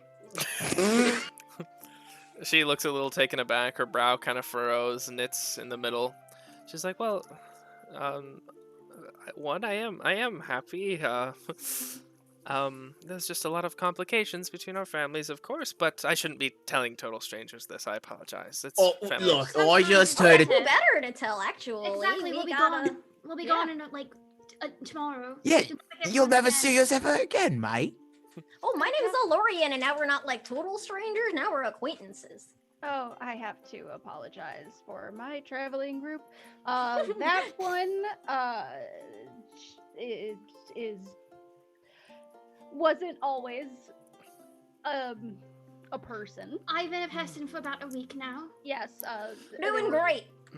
They were a sword before that. Torg is, I'm pretty sure he shares a brain with his dog. You look over at Torg. They're two halves of the same brain, and Lorian is mostly harmless. With my like jacked guns out of my like sleeveless romper. The spear's like piercing through the back. Like, oh hey. They don't mean to be creepy.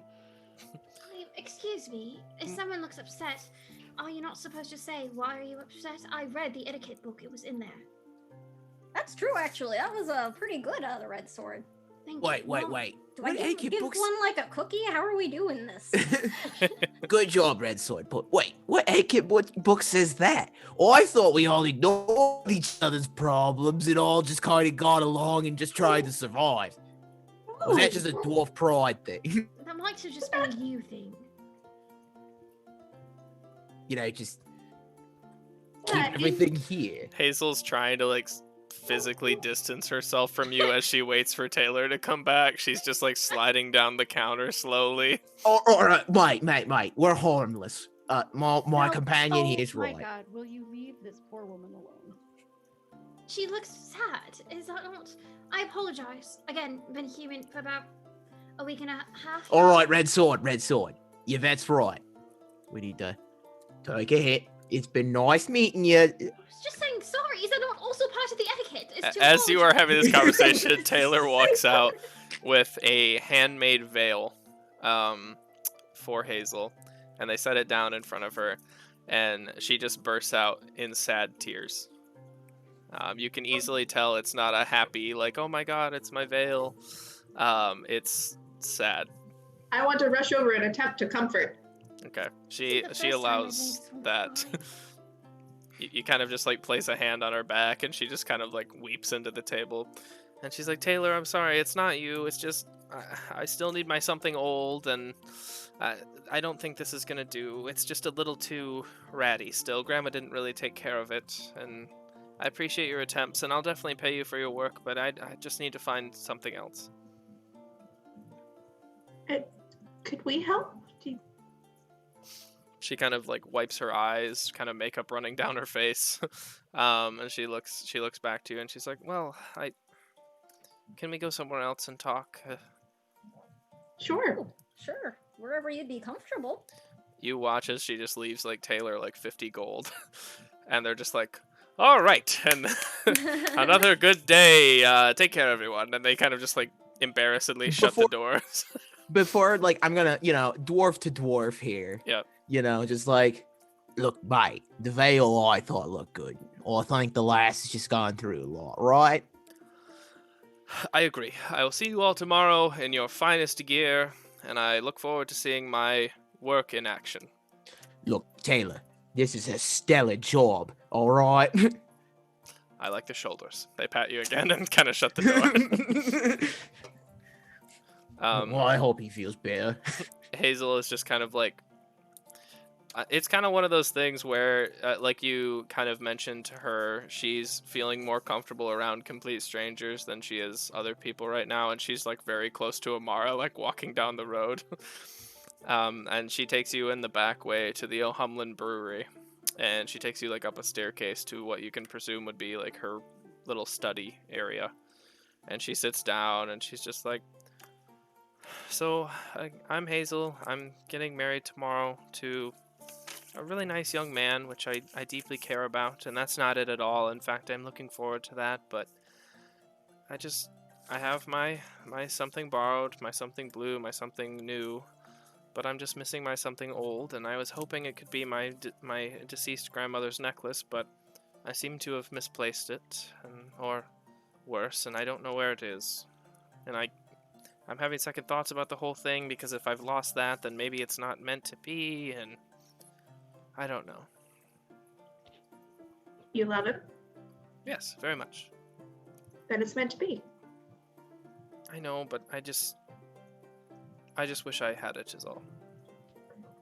Well, if you tell us maybe the last place you had it, we might be able to try and find it for you. Alright, so I can't really prove this, but Luke's family came over to plan the wedding, and as you can assume if you know anything about this town, the tension was high that evening, as they don't really get along very well, and after that, my grandmother's necklace was right on my counter here, my dresser, and after that it was gone after that night, and I don't know who took it, and again, I can't really prove it, but I know that it's in that house somewhere, and she points out the window over to the other brewery. Ah. Has there been anyone in the family who's particularly colder to you than anyone else, or anyone particularly warmer to you? Anyone whose behavior has shifted immensely? Well, Lana, Luke's mother, doesn't really care for me too much. His uncle Landon is in town and was at the planning a few weeks back, and he's always been a little shady. He's a ex-town guard, and he never really dropped that chip from his shoulder. Those are maybe the two that I would accuse off the bat.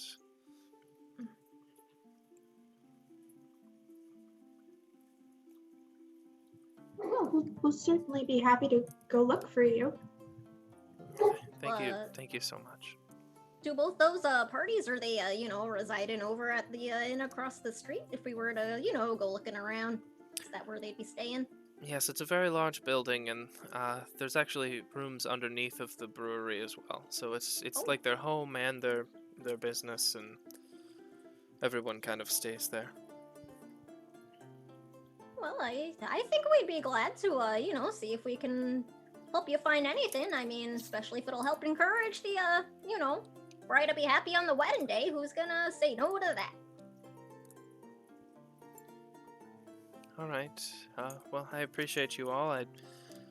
It's nice to know that there are people you can meet one day by chance that will help you out. And, this might be a bit harsh, but do me a favor and check out your own house as well. The rivalry goes deep, and one of your own family members might have taken it to point blame on them. That is a good idea. I will check here. What does the office look like? Oh, right. It covers all the way on your upper chest. It has slim silver gems that adorn the entire chest area up to your neck, and it's very tight around the neck. It's a very nice piece, and it goes really nicely with my outfit. But yeah. Right. Hazel, I understand if this is something maybe you don't feel like talking about right now, but is this whole feud thing between your families just like a business kind of issue, or is there something something else that this all grew out of? Seems pretty intense just for some neighboring business competition. They both accuse each other of stealing their family recipe for the ale, but I don't really know if that's the start of it. Frankly, this thing goes so far back. I'm not really sure. All right, but could it possibly have something to do with the crime painting? Just curious. Just wondering, just a That'd curious. be wild. Not to my knowledge, but I wouldn't put it away. See, okay. Anyway, perhaps you approach taking on different niches in your business and trying different target groups for marketing strategies. Well, I've got a plan I think we could go over, and perhaps we could rebrand a wee bit, and then you wouldn't be having a feud anymore, mate. Well, I would be happy to share some shares in the company if you were able to help me out. All right, consider it a done deal then. That's all you had to say. She smiles for probably the first time since you've met her, besides the initial hello. And I look at my friends expectantly, we're gonna help this person because we just made her smile. All right, well, I think we should probably start looking around, especially if we want to look without raising, too many eyes poking around. Oh, rip. Ah. Oh no. You know what? That's actually perfect time for a break. Yeah, let's take 5 anyways. So as the party sets out to find Hazel's necklace, we will be right back. Thank you all so much for hanging with us.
And we are back. Thank you for hanging out, friends. So the unnamed adventuring party has recently taken up a pro bono of sorts quest to go find Hazel's Wait. necklace. I've got a name for our group. The College Try. What? Oh God. We'll give it a good old college try. The college I feel tries. like Curio's Express is pretty much. Oh, that's a good one I too. like Curio's Express. Curio's Express at your service. We're gonna get like little like name tags and everything. Oh my gosh, little God. That's hats. Yeah. So you walk down. Hazel shows you out the back door as to not cause a ruckus in the front brewery. So you walk out into the street again, and you find yourself like oddly between two worlds of very separate family dynamics. And the day is yours. So why are we doing this pro bono again? I don't know. Okay. No, we're not doing pro bono. First of all, Yes, we are, because no one ever asked for money, and we said she we said she'd will give me help you. partial share in the brewery. That's That's quite. actually a pretty good business investment. Yeah. I Yeah. suppose if what you want to do in your life is run. Oh no! Well, just 'cause This you is have just a share, you don't. yeah. need to This is just run liquid things. wealth. This is just wealth I don't have to do anything with, and I just get rich off it. Retirement fund, right, Lorian? Oh yeah, I mean, passive income is actually a pretty good thing to do, That's true. It's not the worst thing. It's a decent investment for a necklace. Actually, it's a little bit too good. I wonder if she doesn't have an ulterior motive here. I think she just wants to have a decent wedding day. Mm. They're pretty Has to be stressful most- for humanoids. And considering what that Peyton says about the old family law that she's not aware of, we want the wedding day to go quite well, right? Express mates. Yes, I suppose that would make things better for everyone if they had a nice wedding day. So I do think I'd let's- feel a little better leaving that Peyton now that we met her, because she seems really nice. Yeah, she's nice. But so what's the plan? Are we just gonna like break into their rooms and see if they have it? Because honestly, that's what I was thinking. I mean, I figured step one was go in and ask if anyone knows what happened to it. Oh no, if we tell them, they're going to immediately lie. If you stole something and someone was like, hey, have you seen this necklace? Wouldn't Well, you but be then we like, have a place to "No." start, because depending on who reacts negatively, who starts to panic, who lies, we might have a lead. Yes, That's true, but then we immediately lose the fact that what we're doing, they're going to immediately like run, and I'm just saying that maybe we can immediately expose them and catch them, but we're going into their environment and their family, so All everyone right. will back them up immediately. So even Oh. if we are like, oh, that guy's sweating, I bet he did it, everyone in his family's gonna be like, oh no, you know James, he's just sweaty. All right, look, why don't we Sweaty try a James. little Sweaty bit? Why don't we try a New little bit of NPC. both approaches? So I like Amara's approach, but we don't want to seem too interested, or else then we get ourselves a little too wee bit squeezed in the middle of these family feud. But if we kind of, do the whole asking about Sweaty James thing, and also snooping around some rooms, like split up and try and divide the labor, we might be able to get an answer for what we're looking for by doing a little bit of combination investigation. That could work.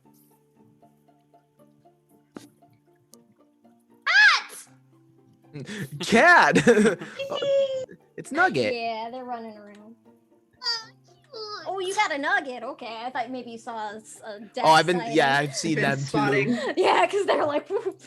No, I'm like blind. Unfortunately, I wish I saw Dag. Oh. Look at that Oh, bee. look at the baby. All right, what are y'all doing? We're looking at the stream cat, Chris. Stream Cat. Let's see. I do like this idea of kind of looking into both by asking first, but not seeming too interested. Just like, oh, hey, we heard about a necklace, but not really sure if you know anything about it. Kind of like do some rumor finding, but also snooping around. All right. So you head back into the Lornan's Brewery. You see the little artificial little track that brings the ale to the patrons, and you just kind of start. Do you like split up in the tavern, or do you all kind of hunker together? I mean, it's probably more suspicious if all 5 of us just like immediately stare one person down and I'm like, Probably. necklace. Oh yeah, I'd have to agree with that. That's probably Namara. Are there 2 best bets to handle this? They both have decent people skills. And then we should make sure they're not in the same group. That's true. I'll go with your vet. Oh, sure. I don't know. And then Torg, Mara, and I can stick together, I guess. That works for me. Let's split up, gang. Search Oh, no. for clues. We're doomed. All right. So the 2 groups split up around the tavern. Begin. Wait, hold on. This means the red sword and Yvette are Shaggy and Scooby. I mean, Yeah, sure. No, one's an anthropomorphic creature. no, Shaggy and Scooby always go with Velma. Wait, Tara and Torg are. Yeah. They have to be. So we did this wrong. Let's redo the groups, everyone. Redo. Do over. Who's the celebrity guess? So you begin kind of. Oh, Jeepers Creepers, Batman. Harlem Globetrotters. I was gonna say. You begin just kind of wandering around, kind of conversing, kind of blending into the crowd a bit, getting drunk. Everybody's very excited for the wedding. Even the people who are not Lornans in here, all they can talk about is this wedding. It's going to be a big deal. Some of them who do not share Lornan lineage kind of like hush hush, like, did you hear? Like, there's some contention in the family. I just got into town yesterday, and they said there's families don't really get along from what I hear. And there's this old drunk like dwarf who thinks he's spitting new knowledge when like literally everyone knows this. And he's just kind of like with his own kind of group in the corner, kind of talking shit.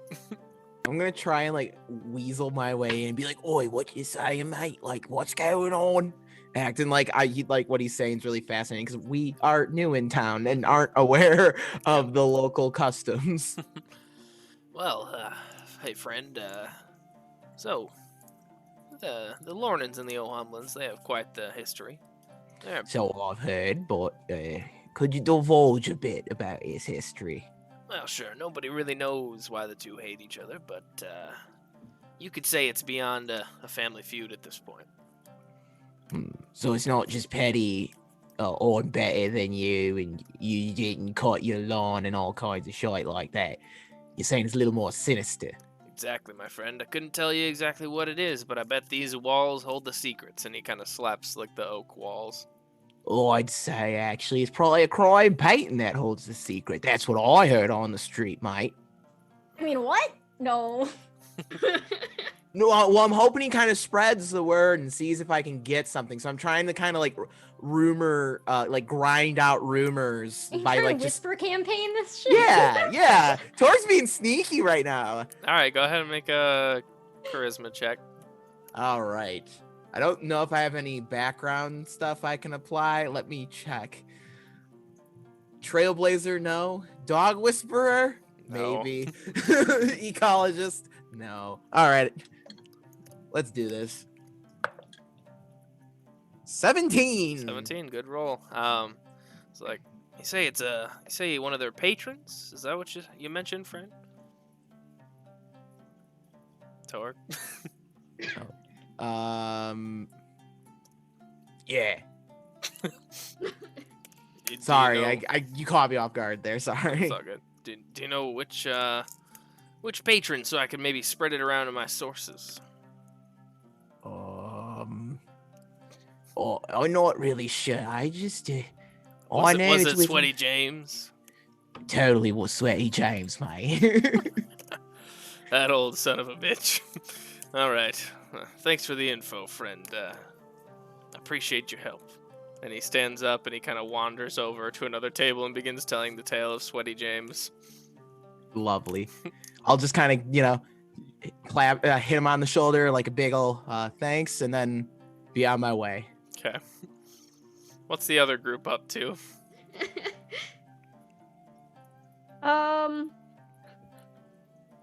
Oh dear. I guess. Well, Yvette would probably be able to fall right in and just be, walking around, making small talk with people and everything. I'm not sure how well the Red Sword is keeping up. I think that they probably found a spot in the corner and are just watching who you're talking to and trying to get a read on them while you're talking. Yeah, so I'll just accidentally bump into people and try to squeeze by people and be like, oh, I'm sorry, excuse me. Oh, I love the hat you're wearing. While I'm here, just making small talk and stuff like that. Sure, yeah. Go ahead and make a charisma check, just generally to see how well you do and if you pick anything up. I would like to also use my socialite background. You got it. So it's a 17 plus 9. Jesus. So that's a lot. 26, yeah. 26. So you bump into a few Lornans here and there with that high roll, and they immediately take to you, and they're like, yeah, I hope I see you tomorrow at the wedding. I bet the bride will look beautiful. Oh, of course. Yeah, have you seen the dress or anything like that? We're all curious what she's gonna be wearing. Oh, well, I haven't seen the dress, but I did run into her at the tailor's. Oh, all right. Oh, come on, you can tell us. We're gonna be family with her soon. Shan't. All right, well, then you can wait until tomorrow. That's fair. Well, you've got a friend in us, Yvette. If you need anything, just let us know. I'm right back at you. So, you both parties kind of successfully weave their way between the two groups. I'll say everybody who didn't make a charisma check, so Amara, Lorian, and the Red Sword, if you want to make wisdom checks just to see what you see as you're kind of observing your friends kind of chatting. I'm so terrible at this. 16. I use my secrets and lies background for this. Sure, there's a lot of lies going on around you. I rolled terribly. It does not matter. Okay. Got an So, 8. gotcha. So, Lorian, you notice as you're kind of watching Torg have this weird interaction with this elderly dwarf man, you notice that Lana Lornan, the mother of the groom, is going in and out of the back office very quickly, over and over again, checking on something. And it's not so much getting change for the till or something like that. It's deliberate, and she doesn't really come out with anything. She just seems nervous. She doesn't seem to have been paying any special attention to us, though, right? No. She's okay. And then you also pick up through overheard conversations that Uncle Landon, the other person that Hazel mentioned to you all, is at the bar with a few of his brothers right now, just drinking. You see this old, not too old, probably mid-50s for a human. He has scars down the right side of his face, but he looks like a nice guy. He's very jovial. He's having a good conversation. He's bald. Yeah, you don't really get the impression that he's somebody who would be unkind to anyone. Okay. Oh, I just noticed I think we're rearranged on the overlay, Chris. Oh, are we? My bad. Yeah. I think we may have been like that since we came back. Oops. Keeping everyone on your toes. I think at some point. I guess I'm Lorian. Neat. I love gambling. Oh, there you go. Good roll. You gotta do the Minnesota accent. Oh, I love gambling. Yeah. Perfect. Nailed it.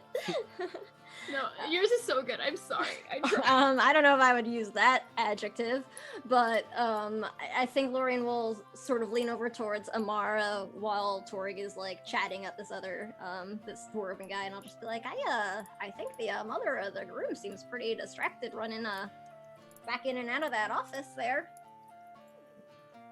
That's weird. Yeah, she's not bringing in like orders or receipts or anything like that, so might be worth checking out. I think it definitely would. I don't know. Do you want to cause some kind of distraction or something?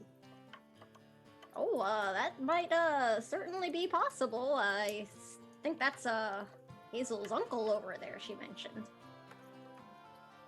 I bet I could beat him in an arm wrestling match. Worth a try. My eyes just sort of light up, and I will like stride over and like really joyfully sort of like plop down next to him and just be like, "Oh, hey there! I heard you might have some pretty wild stories to tell. Your days back in service there, right, friends?" Hello, Drink? hello, Towards little the bar. one. I do I am have very many sorry. tales. Which would you like to hear? Oh, I mean, what's your favorite? I'm new in town here, so everything's gonna be new to me, and I'm just real excited to be here for these festivities and make your acquaintance. Well, of course. And he claps you on the back with a big gauntleted hand. He seems to be in like plate mail, like he just got here, even though he's been here for 2 weeks. Right. And he's kind of not letting his town guard days go.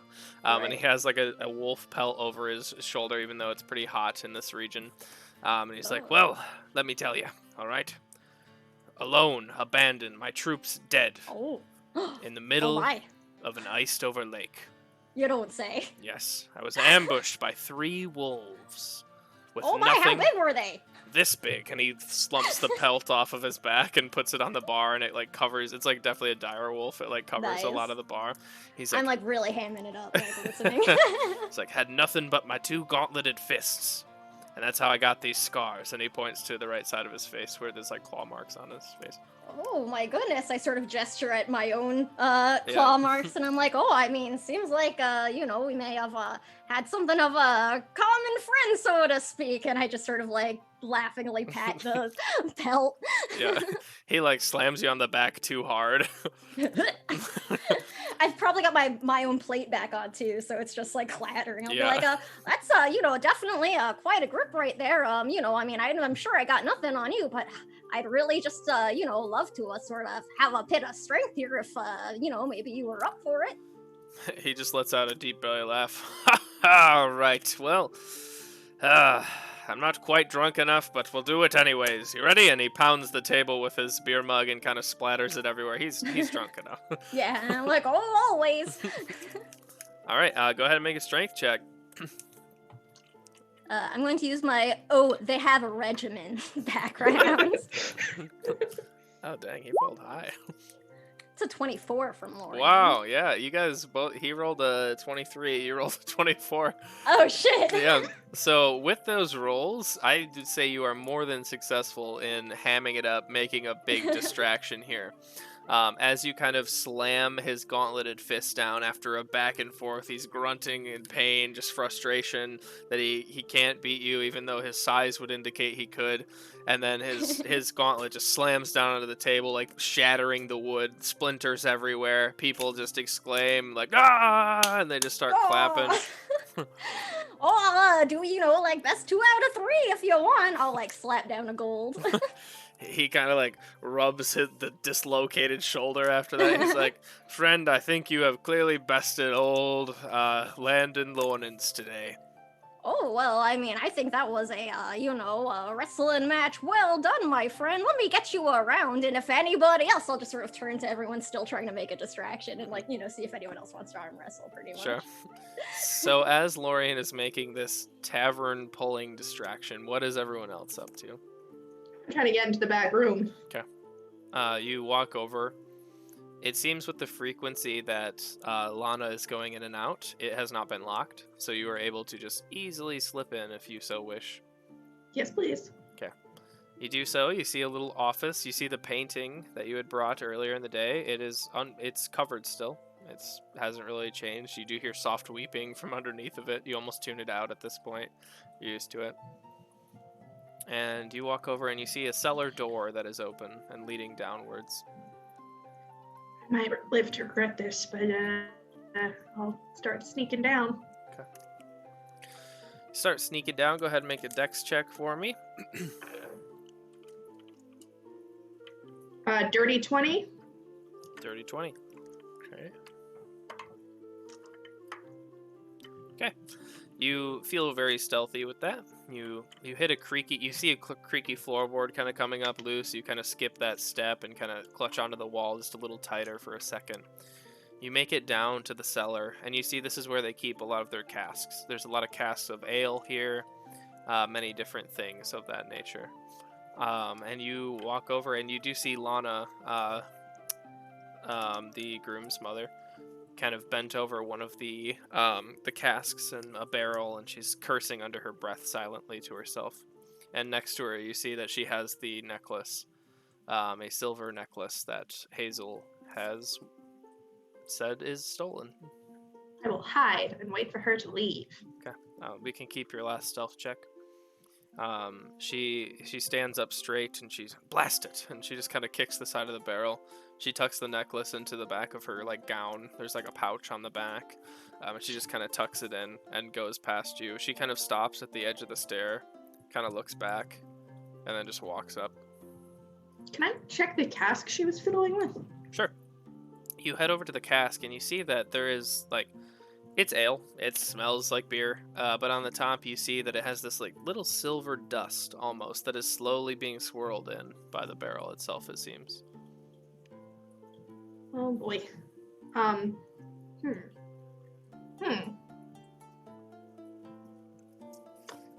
I pull out my water skin, empty it, and try and scoop up some of this ale. Okay. Yeah, you do so easily. I'm going to sneak out. Okay, you sneak out. Alex, you're in the wrong Discord chat. Yeah, so you sneak out easily enough behind her. But you have this little flask of ale now. As you are scooping it up in your flask, you do notice that it smells not good. It smells like the cheapest ale you've ever smelled, which is really strange because everyone upstairs is just obsessed with the taste of this. Dwarves are resistant to poison in this game still, yeah? Or not? I have no idea. Let's find out. One way to find out. Oh God, am I a terrible human? Yes, I'm going to go find Torg. He's upstairs now that. What do you want with me? Hey Torg, would you do me a favor? Would you try a swig of this and tell me what you think? Don't drink all of it, just a little bit and spit it out. Don't swallow it. And I'm just knock it back. Just no. Go ahead and make a Constitution. Well, actually, just make a saving throw. So just a flat D20. Just a hard saving throw. Yeah. Alrighty. I said don't swallow it. 17. Okay. So there's a second Torg where you're like, okay, first of all, I guess I should describe the taste. This is the warmest, piss water beer you've ever tasted in your life. The constitution of it is honestly just to see if you hurl or not. It's not that it's poisoned or anything of that nature. It's just not. It is disgusting. It is not Lornan quality. Amara, what kind of sick joke is this? Why'd you have me piss in a mug? I told you to spit it out. What in the crikey, mate? Come on. Let's go find the others. What was that? That was courtesy of the... I can't say the surname. Lornans. Mm-hmm. That was courtesy of the Lornans supply in the cellar. Fuck, mate. I'm joining the other side of the debate. the mother of the groom, she was spiking it with some kind of silver powder. Silver powder? I don't know what it was. Here, come on, let's find the others. All right. And Torg is just very much just like the whole time, just like ah. So you regroup at a table around the, probably the south end of the bar where there's not as many people, and yeah, you have the table to yourself. There's not too many people around, and even if there were, it's pretty loud in here. So I snuck down into the cellar, into the back room, while Lauren was making a distraction, and that woman definitely has the necklace. I saw it. She put it in a pouch that she has. And I also I found this down there. There was a cask of ale that she was sprinkling some kind of silver powder into. Torg tried a sip. He says it's disgusting.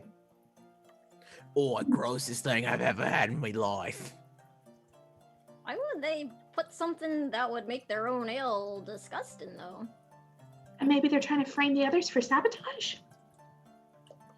Was the ale, I don't know, was it stuff they're serving here? Was it something for tomorrow? That's what I assume. I don't know, maybe we should, try to get a better look at that substance or something. Maybe... Ugh. You okay, Torg?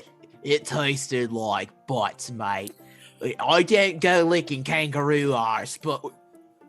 Ugh. Are you okay? My, hand is sort of glowing. I'm do I need to heal him? Oh, it's not like dead? that. I'm a hardy dwarf. We didn't need to worry about that. Just... Who would let goblins piss in a cask and call it beer? Something's not really, adding up too well, though. No. Well, I guess for now, at least we could at least bring Hazel back the necklace. Do we want to scout out the place across the street? Maybe they got something weird going on in their basement, too. I don't know. Oh, I'm for that plan. Well, is anyone here good at pickpocketing? Oh, I got some pretty nasty butterfingers, really. I'm clanking, just sitting in my seat, not even moving. Yeah. I'm not Knife Cat in this game. You're muted, Nevi. I've been human for about a week. I don't know how to pick locks. That's a specialized skill. Pockets, though. We need pockets. So, potentially, couldn't we just spill some wine on her so that way? Well, I'm good at spilling things. You could try and distract her while I try and snatch the necklace, I guess. Yeah, we'll just spill some wine on her and then you take the necklace while we clean her off. Didn't we try this in Dead Winter too? I think we might have.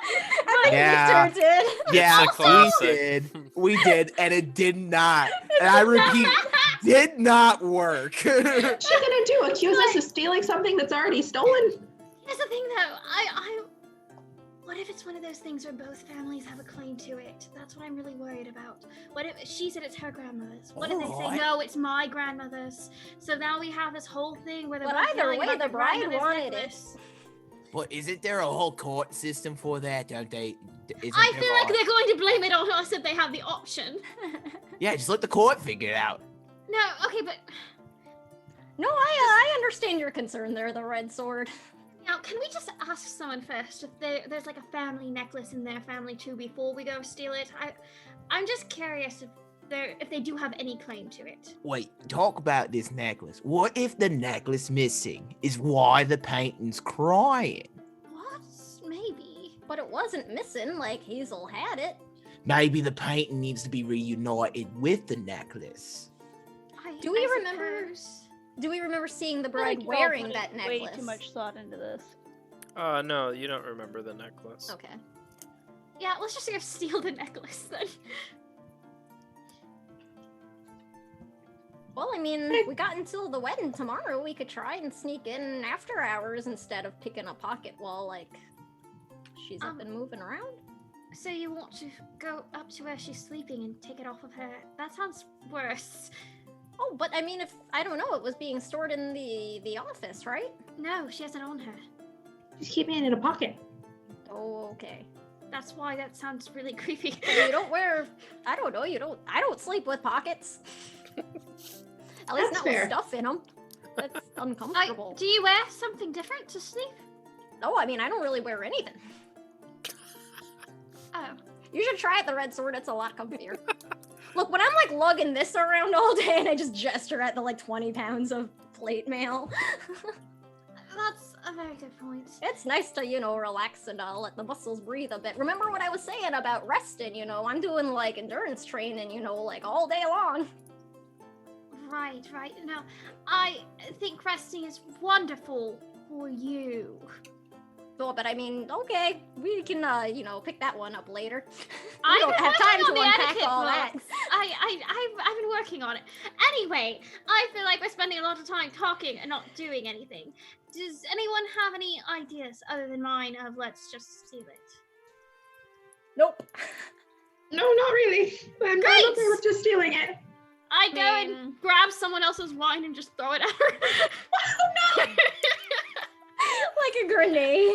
Never mind then. Walk up and I'm just like, oops. Are you trying to make it subtle, or does the red sword not know how to make it subtle? I think that she's more attempting to like intimidate her way through it. Yeah, you're gonna say it's subtle because I'm scary right now. Okay, go ahead regardless and make a charisma check. Try and snatch the necklace while it's. Go ahead and make a dexterity check. Can I use my runaway background? Oh, I don't think How that. so? Like, I've probably had to do some shady shit on the run, right? Gotcha. Yeah, that's fine. I got an 18. 18. You guys.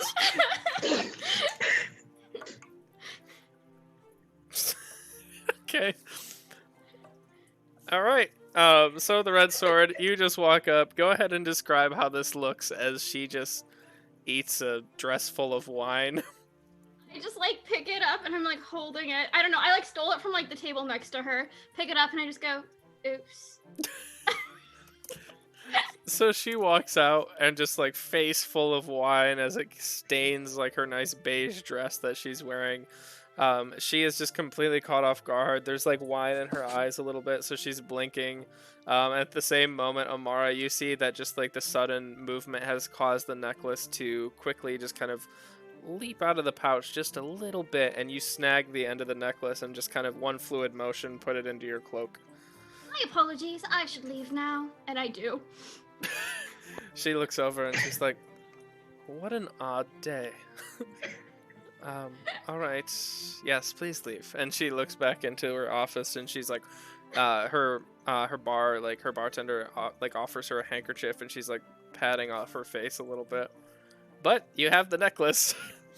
I'm gonna go bring it back to where it needs to be. Okay. Okay, so you head over to the other house and make it across the street and up the stairs, and you see Hazel is there brushing her hair on the windowsill, kind of like looking out towards the other brewery, so you can kind of see her as you're walking over even. And she kind of waves down to you, and you kind of hurry up to her bedroom, going in the back door as she showed you. And she's like, yes, were you successful? I didn't find much here. I searched for an hour or so. Go ahead. Does the necklace look weird? Like, before we hand it over, what does this necklace look like? Does it look particularly cursed? That's a question of mine. Make Scale a, 1 to cursed, Chris. make an intelligence check. Lovely. May I use my background? Cursed.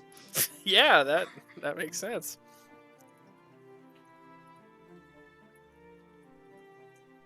I got a 23. 23. So, it's definitely not cursed. It's just a beautiful necklace. It has like layers of diamonds that are just not really connected, but by small like silver chain. You'd almost say it's like mithril chain. And the only thing that you do notice that is really strange about it is that the center like diamond, the centerpiece of the chest, it's slightly opened up like a locket almost.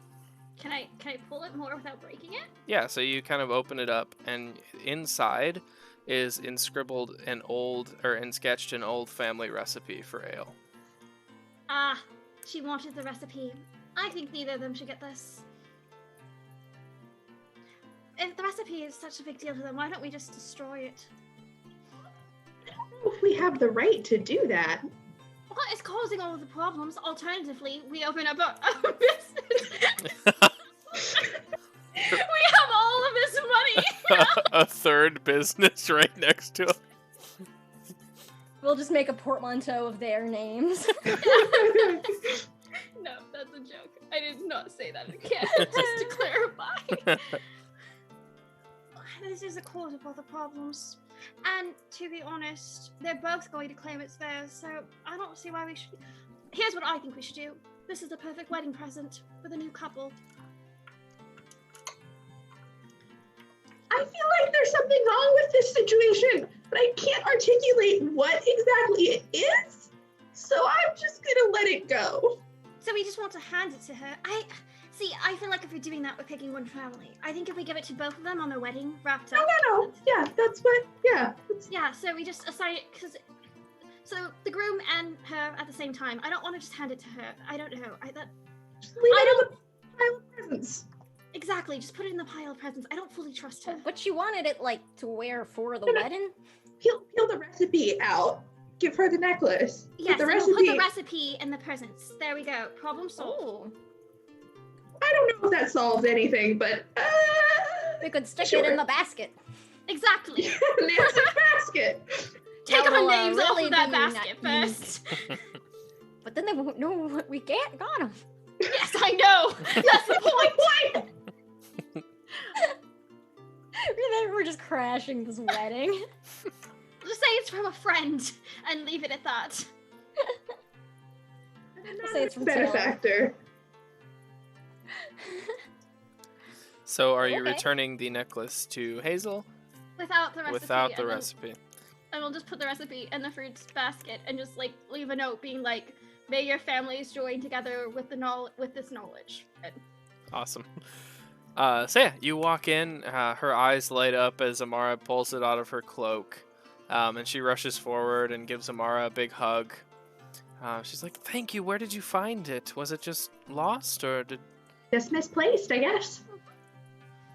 Well, that is great news. I have been known to be a little clumsy and forgetful at times, so it kind of makes sense. She looks on at you, she's like, "Well, won't you all come to the wedding tomorrow? Are you planning on it, I assume?" We'd be happy to. Fantastic. I should get my rest and do a few things, but I will see you tomorrow. You'll be my honored guests at the side of my family. Congratulations. Thank you so much. is she looking at the necklace weird? Like, is she like looking at like the part of it that would have held the recipe, or is she just happy to have the necklace? She put it on right away, so she's not even Okay. really looking at it. She's just Got excited it. to have it back, a memento from her grandmother. Awesome. So, the rest of the night is yours as you wait for the wedding in the morning. So if you want to cause any more trouble or investigate anything else in the city, now would be the best time to do so. Otherwise, we will skip to the wedding day. I have a question for Amara. So, you seem very particular about what color you want her to wear. Is that another mysterious backstory thing, or do you just not like gold very much? It's not that I don't like gold. It's I guess I just have a thing about gold and weddings. Really? Seems like bad luck.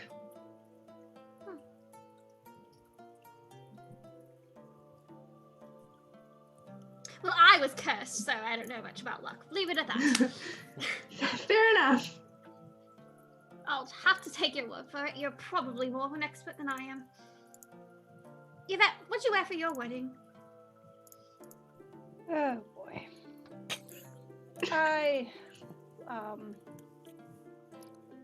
bad one? Did I mess up?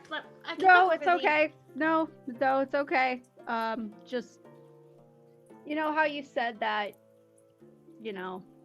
why don't they just, if instead of just promising to be together forever, why don't they just do it? Mm-hmm. Well, imagine having like a big party and a big celebration of that promise. Ugh. And then they break the promise. I see. Yeah. I see. I'm sorry for rubbing salt into your No, wound. it's okay. I have heard that expression, and I believe I applied it correctly. You did. It was excellent. Thank you.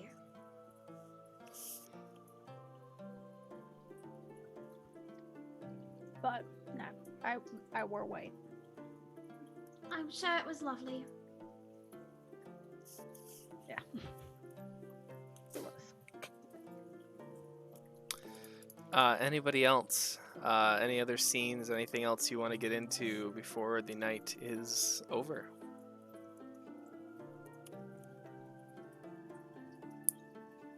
All right. So with that, the evening comes to a close as you cause ruckus through probably bouncing between breweries for the evening, enjoying the company of people. Throughout the evening, you find out that Uncle Landon Lornans, the guy that Hazel said she doesn't like very much, is an absolutely great dude. And he's just buying you rounds all night. Ian had a great time hanging Yeah. out with him. Yep, he has one stool at the bar, and there he sits the entire evening. The only time he gets up is to either use the restroom or arm wrestle somebody at a different table. And so the two of you kind of go around as like an arm wrestling duo for the evening, and you win a bunch of money. And he just seems like an awesome guy. He tells you old war stories about wars that he was in. Just a lot of different stuff. Probably not dating quite back to the God War, but close. And he's just a really good chap, and you spend a lot of time with him. It comes out at some point that you are partying with the officiant, the person who is going to be marrying the two, a slender elven man, green eyes, short blonde hair. He seems very out of place. He sips his ale very sparingly once in a while. Do I recognize what deity he serves? Yeah, let me pull that up, because I don't even know my own new deities yet.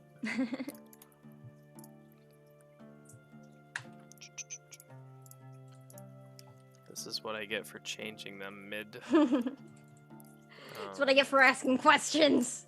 I just want to know about your lore, Chris. Mm-hmm. Can't even find them. The heck? Are they in the AB stuff now? Yeah, that's updated Pantheon is what it's called. Okay, so he actually has two symbols that are kind of interjoined together into one amulet, similar to yours, but not the same symbol.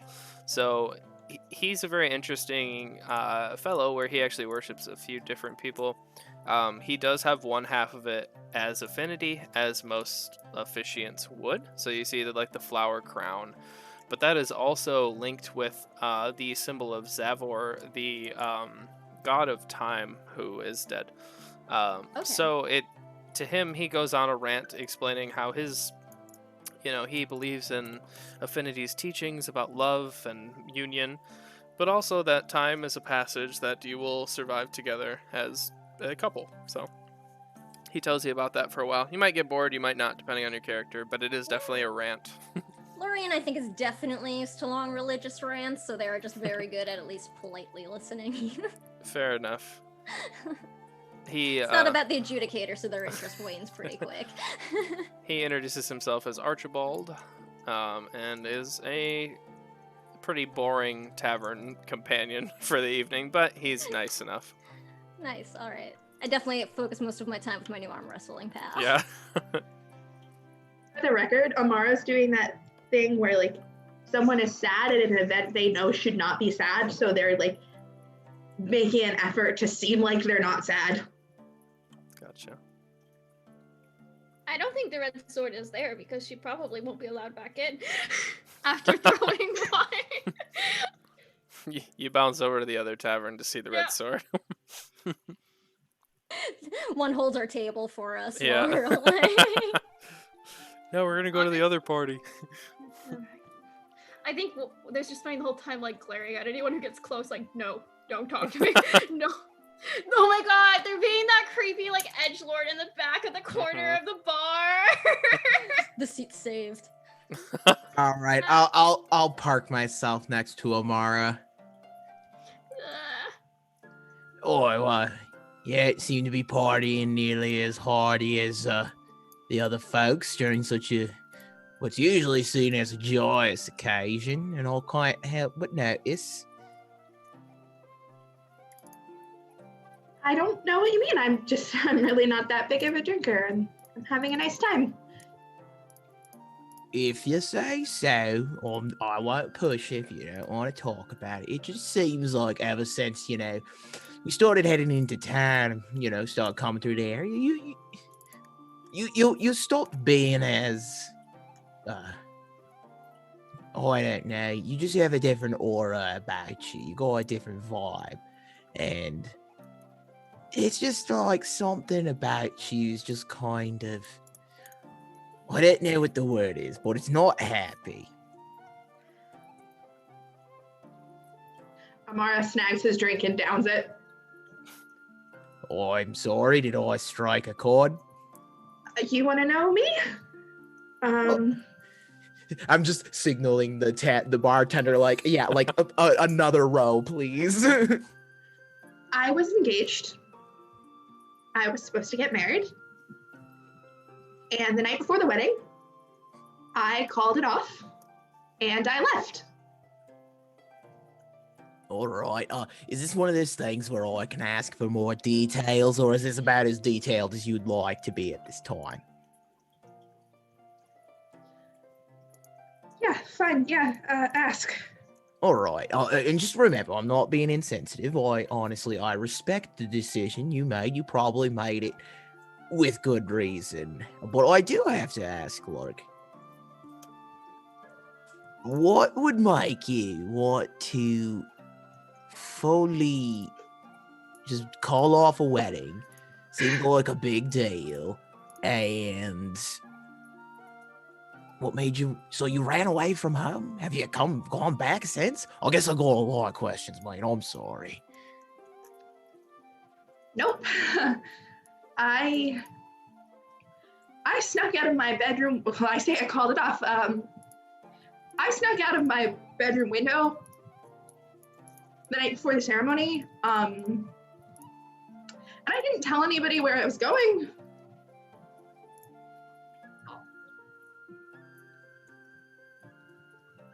And that's that story. Yeah, well, you want to know something? I didn't tell anyone either when I left home originally. I just kind of walked into the forest and said, oh, to hell with your lot. Jumped on my emu and was on my way. I can understand the pain in that. Did you have 300 people, including your entire family, waiting for you to show up in a white dress the next morning? Because I did.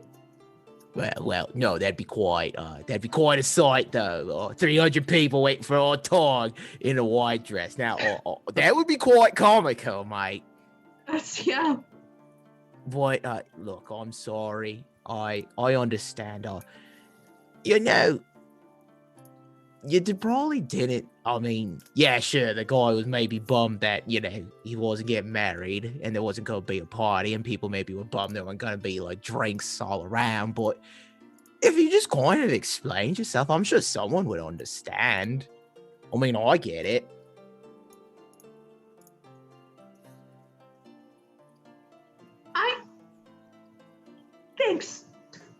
Thanks for that, Torg. I'm not quite sure that's true, but it's a nice sentiment. Oh yeah, you know what? I'll stop pushing. You know what? I'm sorry I even asked. I didn't mean to go digging up skeletons out of whatever closet they might be locked in. Tell you what, bartender, just get us, just leave the keg at the table. That's just right here. All right, Amara. Tell you what, all drinks are on me. I'll make sure you have a good time at this wedding. And I'll leave it and let you have a dance with Tara, not me. Thanks. And I mean, it's not your fault. I mean, I made my choices and I have to live with that. And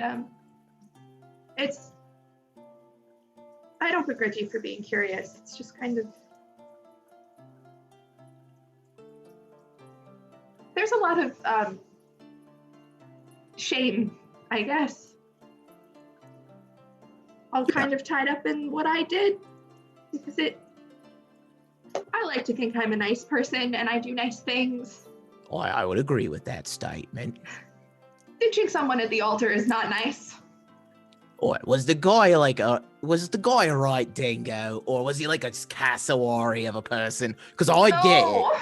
That's the worst part. He was fine. He was a nice guy. And I just ran like a coward.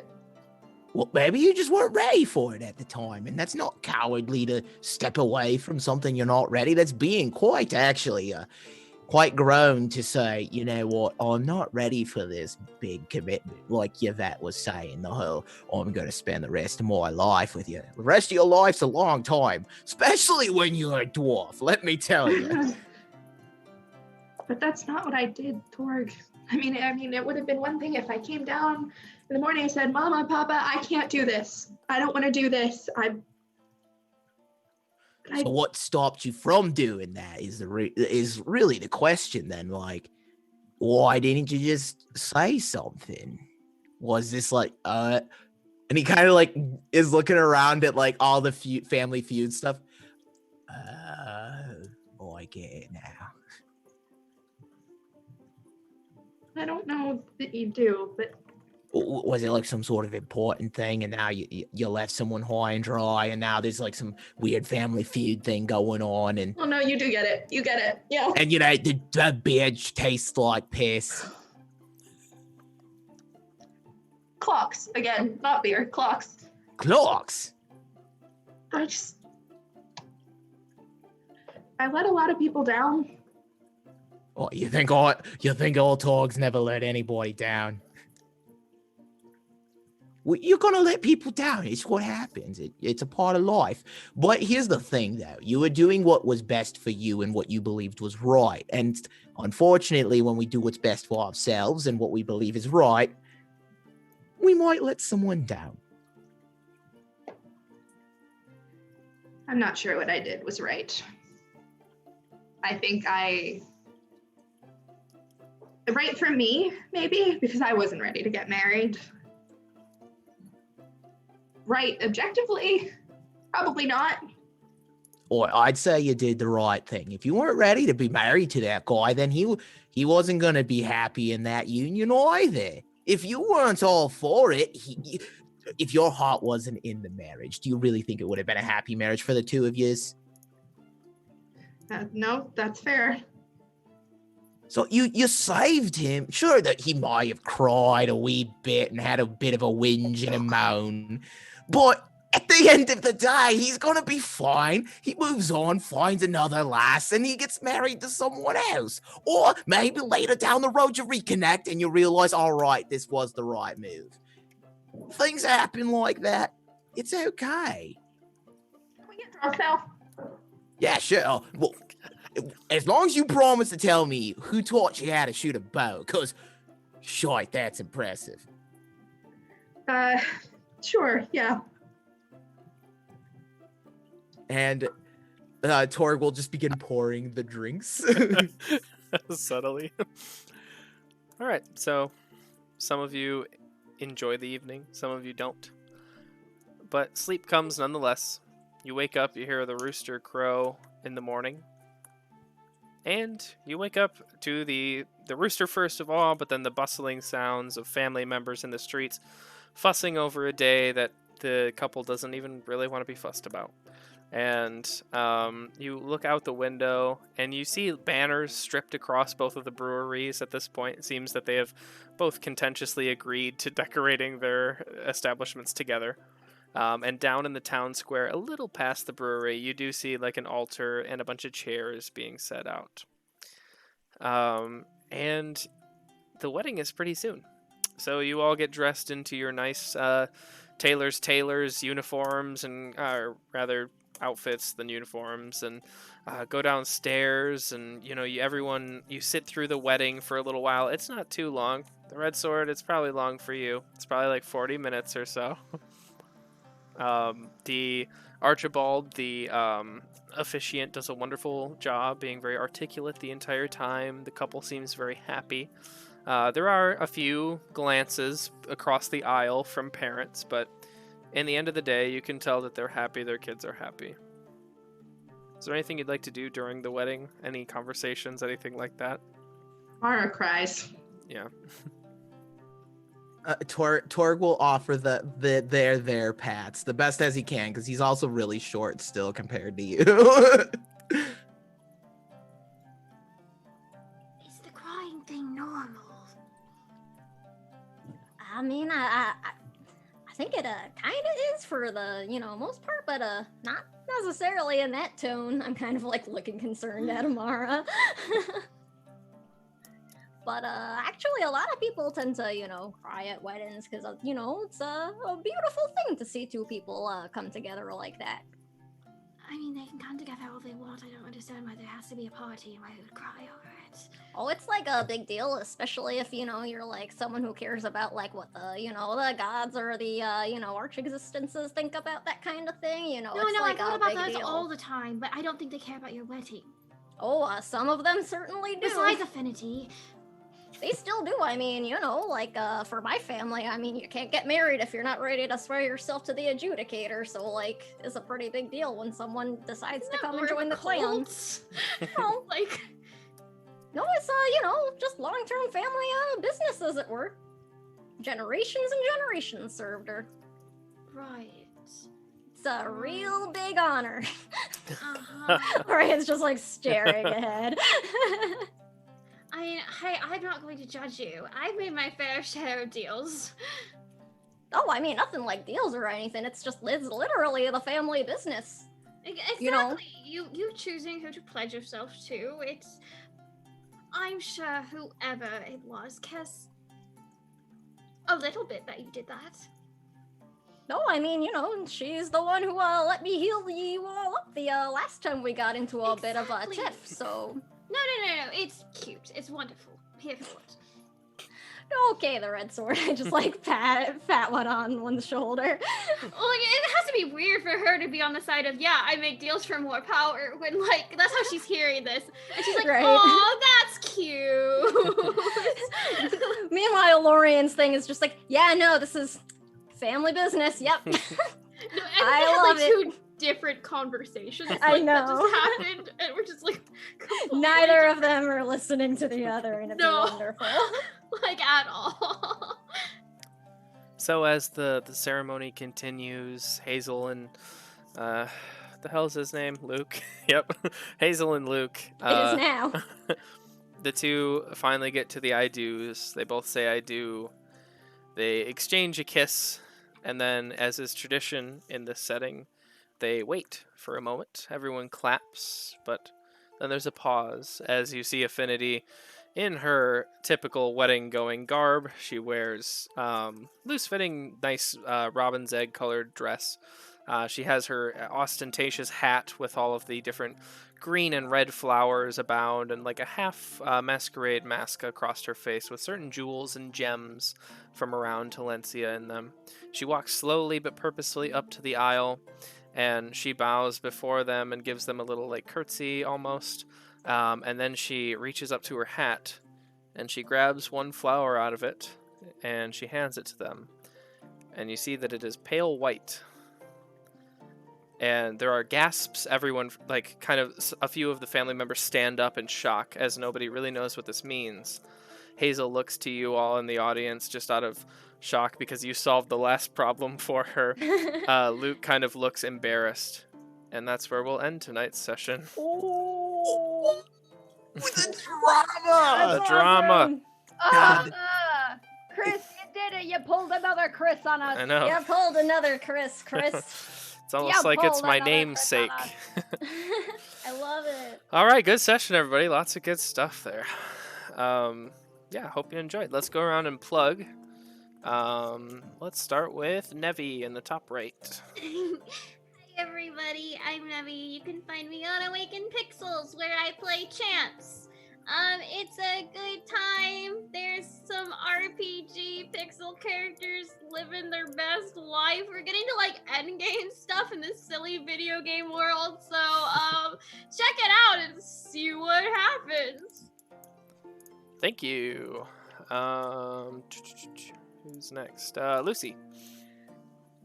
Hi, I'm Lucy, aka at Bluebird Draws on Twitter and Instagram. I post a lot of art. I draw a lot of D&D characters. I do take commissions. I am here every Wednesday in Madame Curio's Bazaar and Agora's Bells. I also DM elsewhere, a new episode of which will happen eventually, hopefully.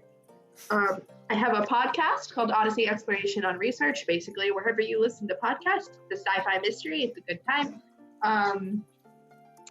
I also play on Fat Dragon Gaming in our Saturday game, The Chaos Complex, which is a Star Wars 5e Scum and Villainy campaign. And on Mondays, in No Happy Endings, which is a series of like short shots and one-shots playing a variety of different systems. It's a really good time. We played a We That Remain game on Monday. That was a lot of fun.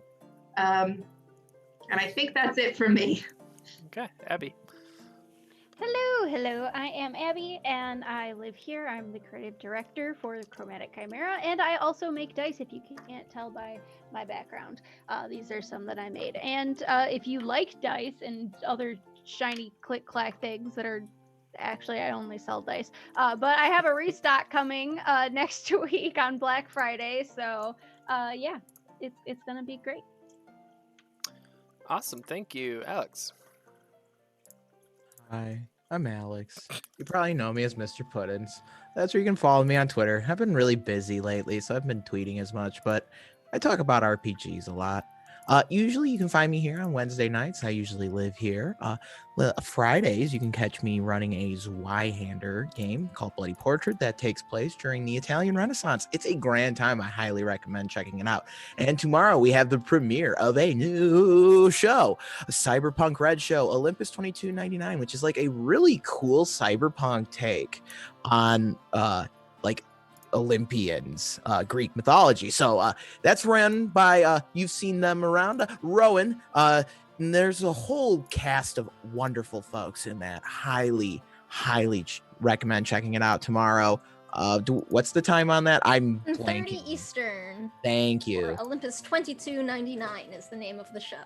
Yes. Olympus 2299 is the show. Cyberpunk Red is the system, and it's like brand spanking new. So if you're like wondering what that game's all about, perfect place to check it out. What time is that at? 7:30 Eastern. 7:30. Okay, cool. Thank you. Sam. Hey everyone, I am Sam. You can find me on Twitter at @TheSamWisest. I'm Samwise_GameG here on Twitch. I'm the accessibility director here with the Chromatic Chimera. You can see me here on Saturdays in our Monster of the Week campaign, Mystery of the Mojave, and on Mondays I play here with the folks at No Initiative in our quest campaign, Quest the Soaring City. It's getting real in that show, so you definitely want to come and check that out on Monday.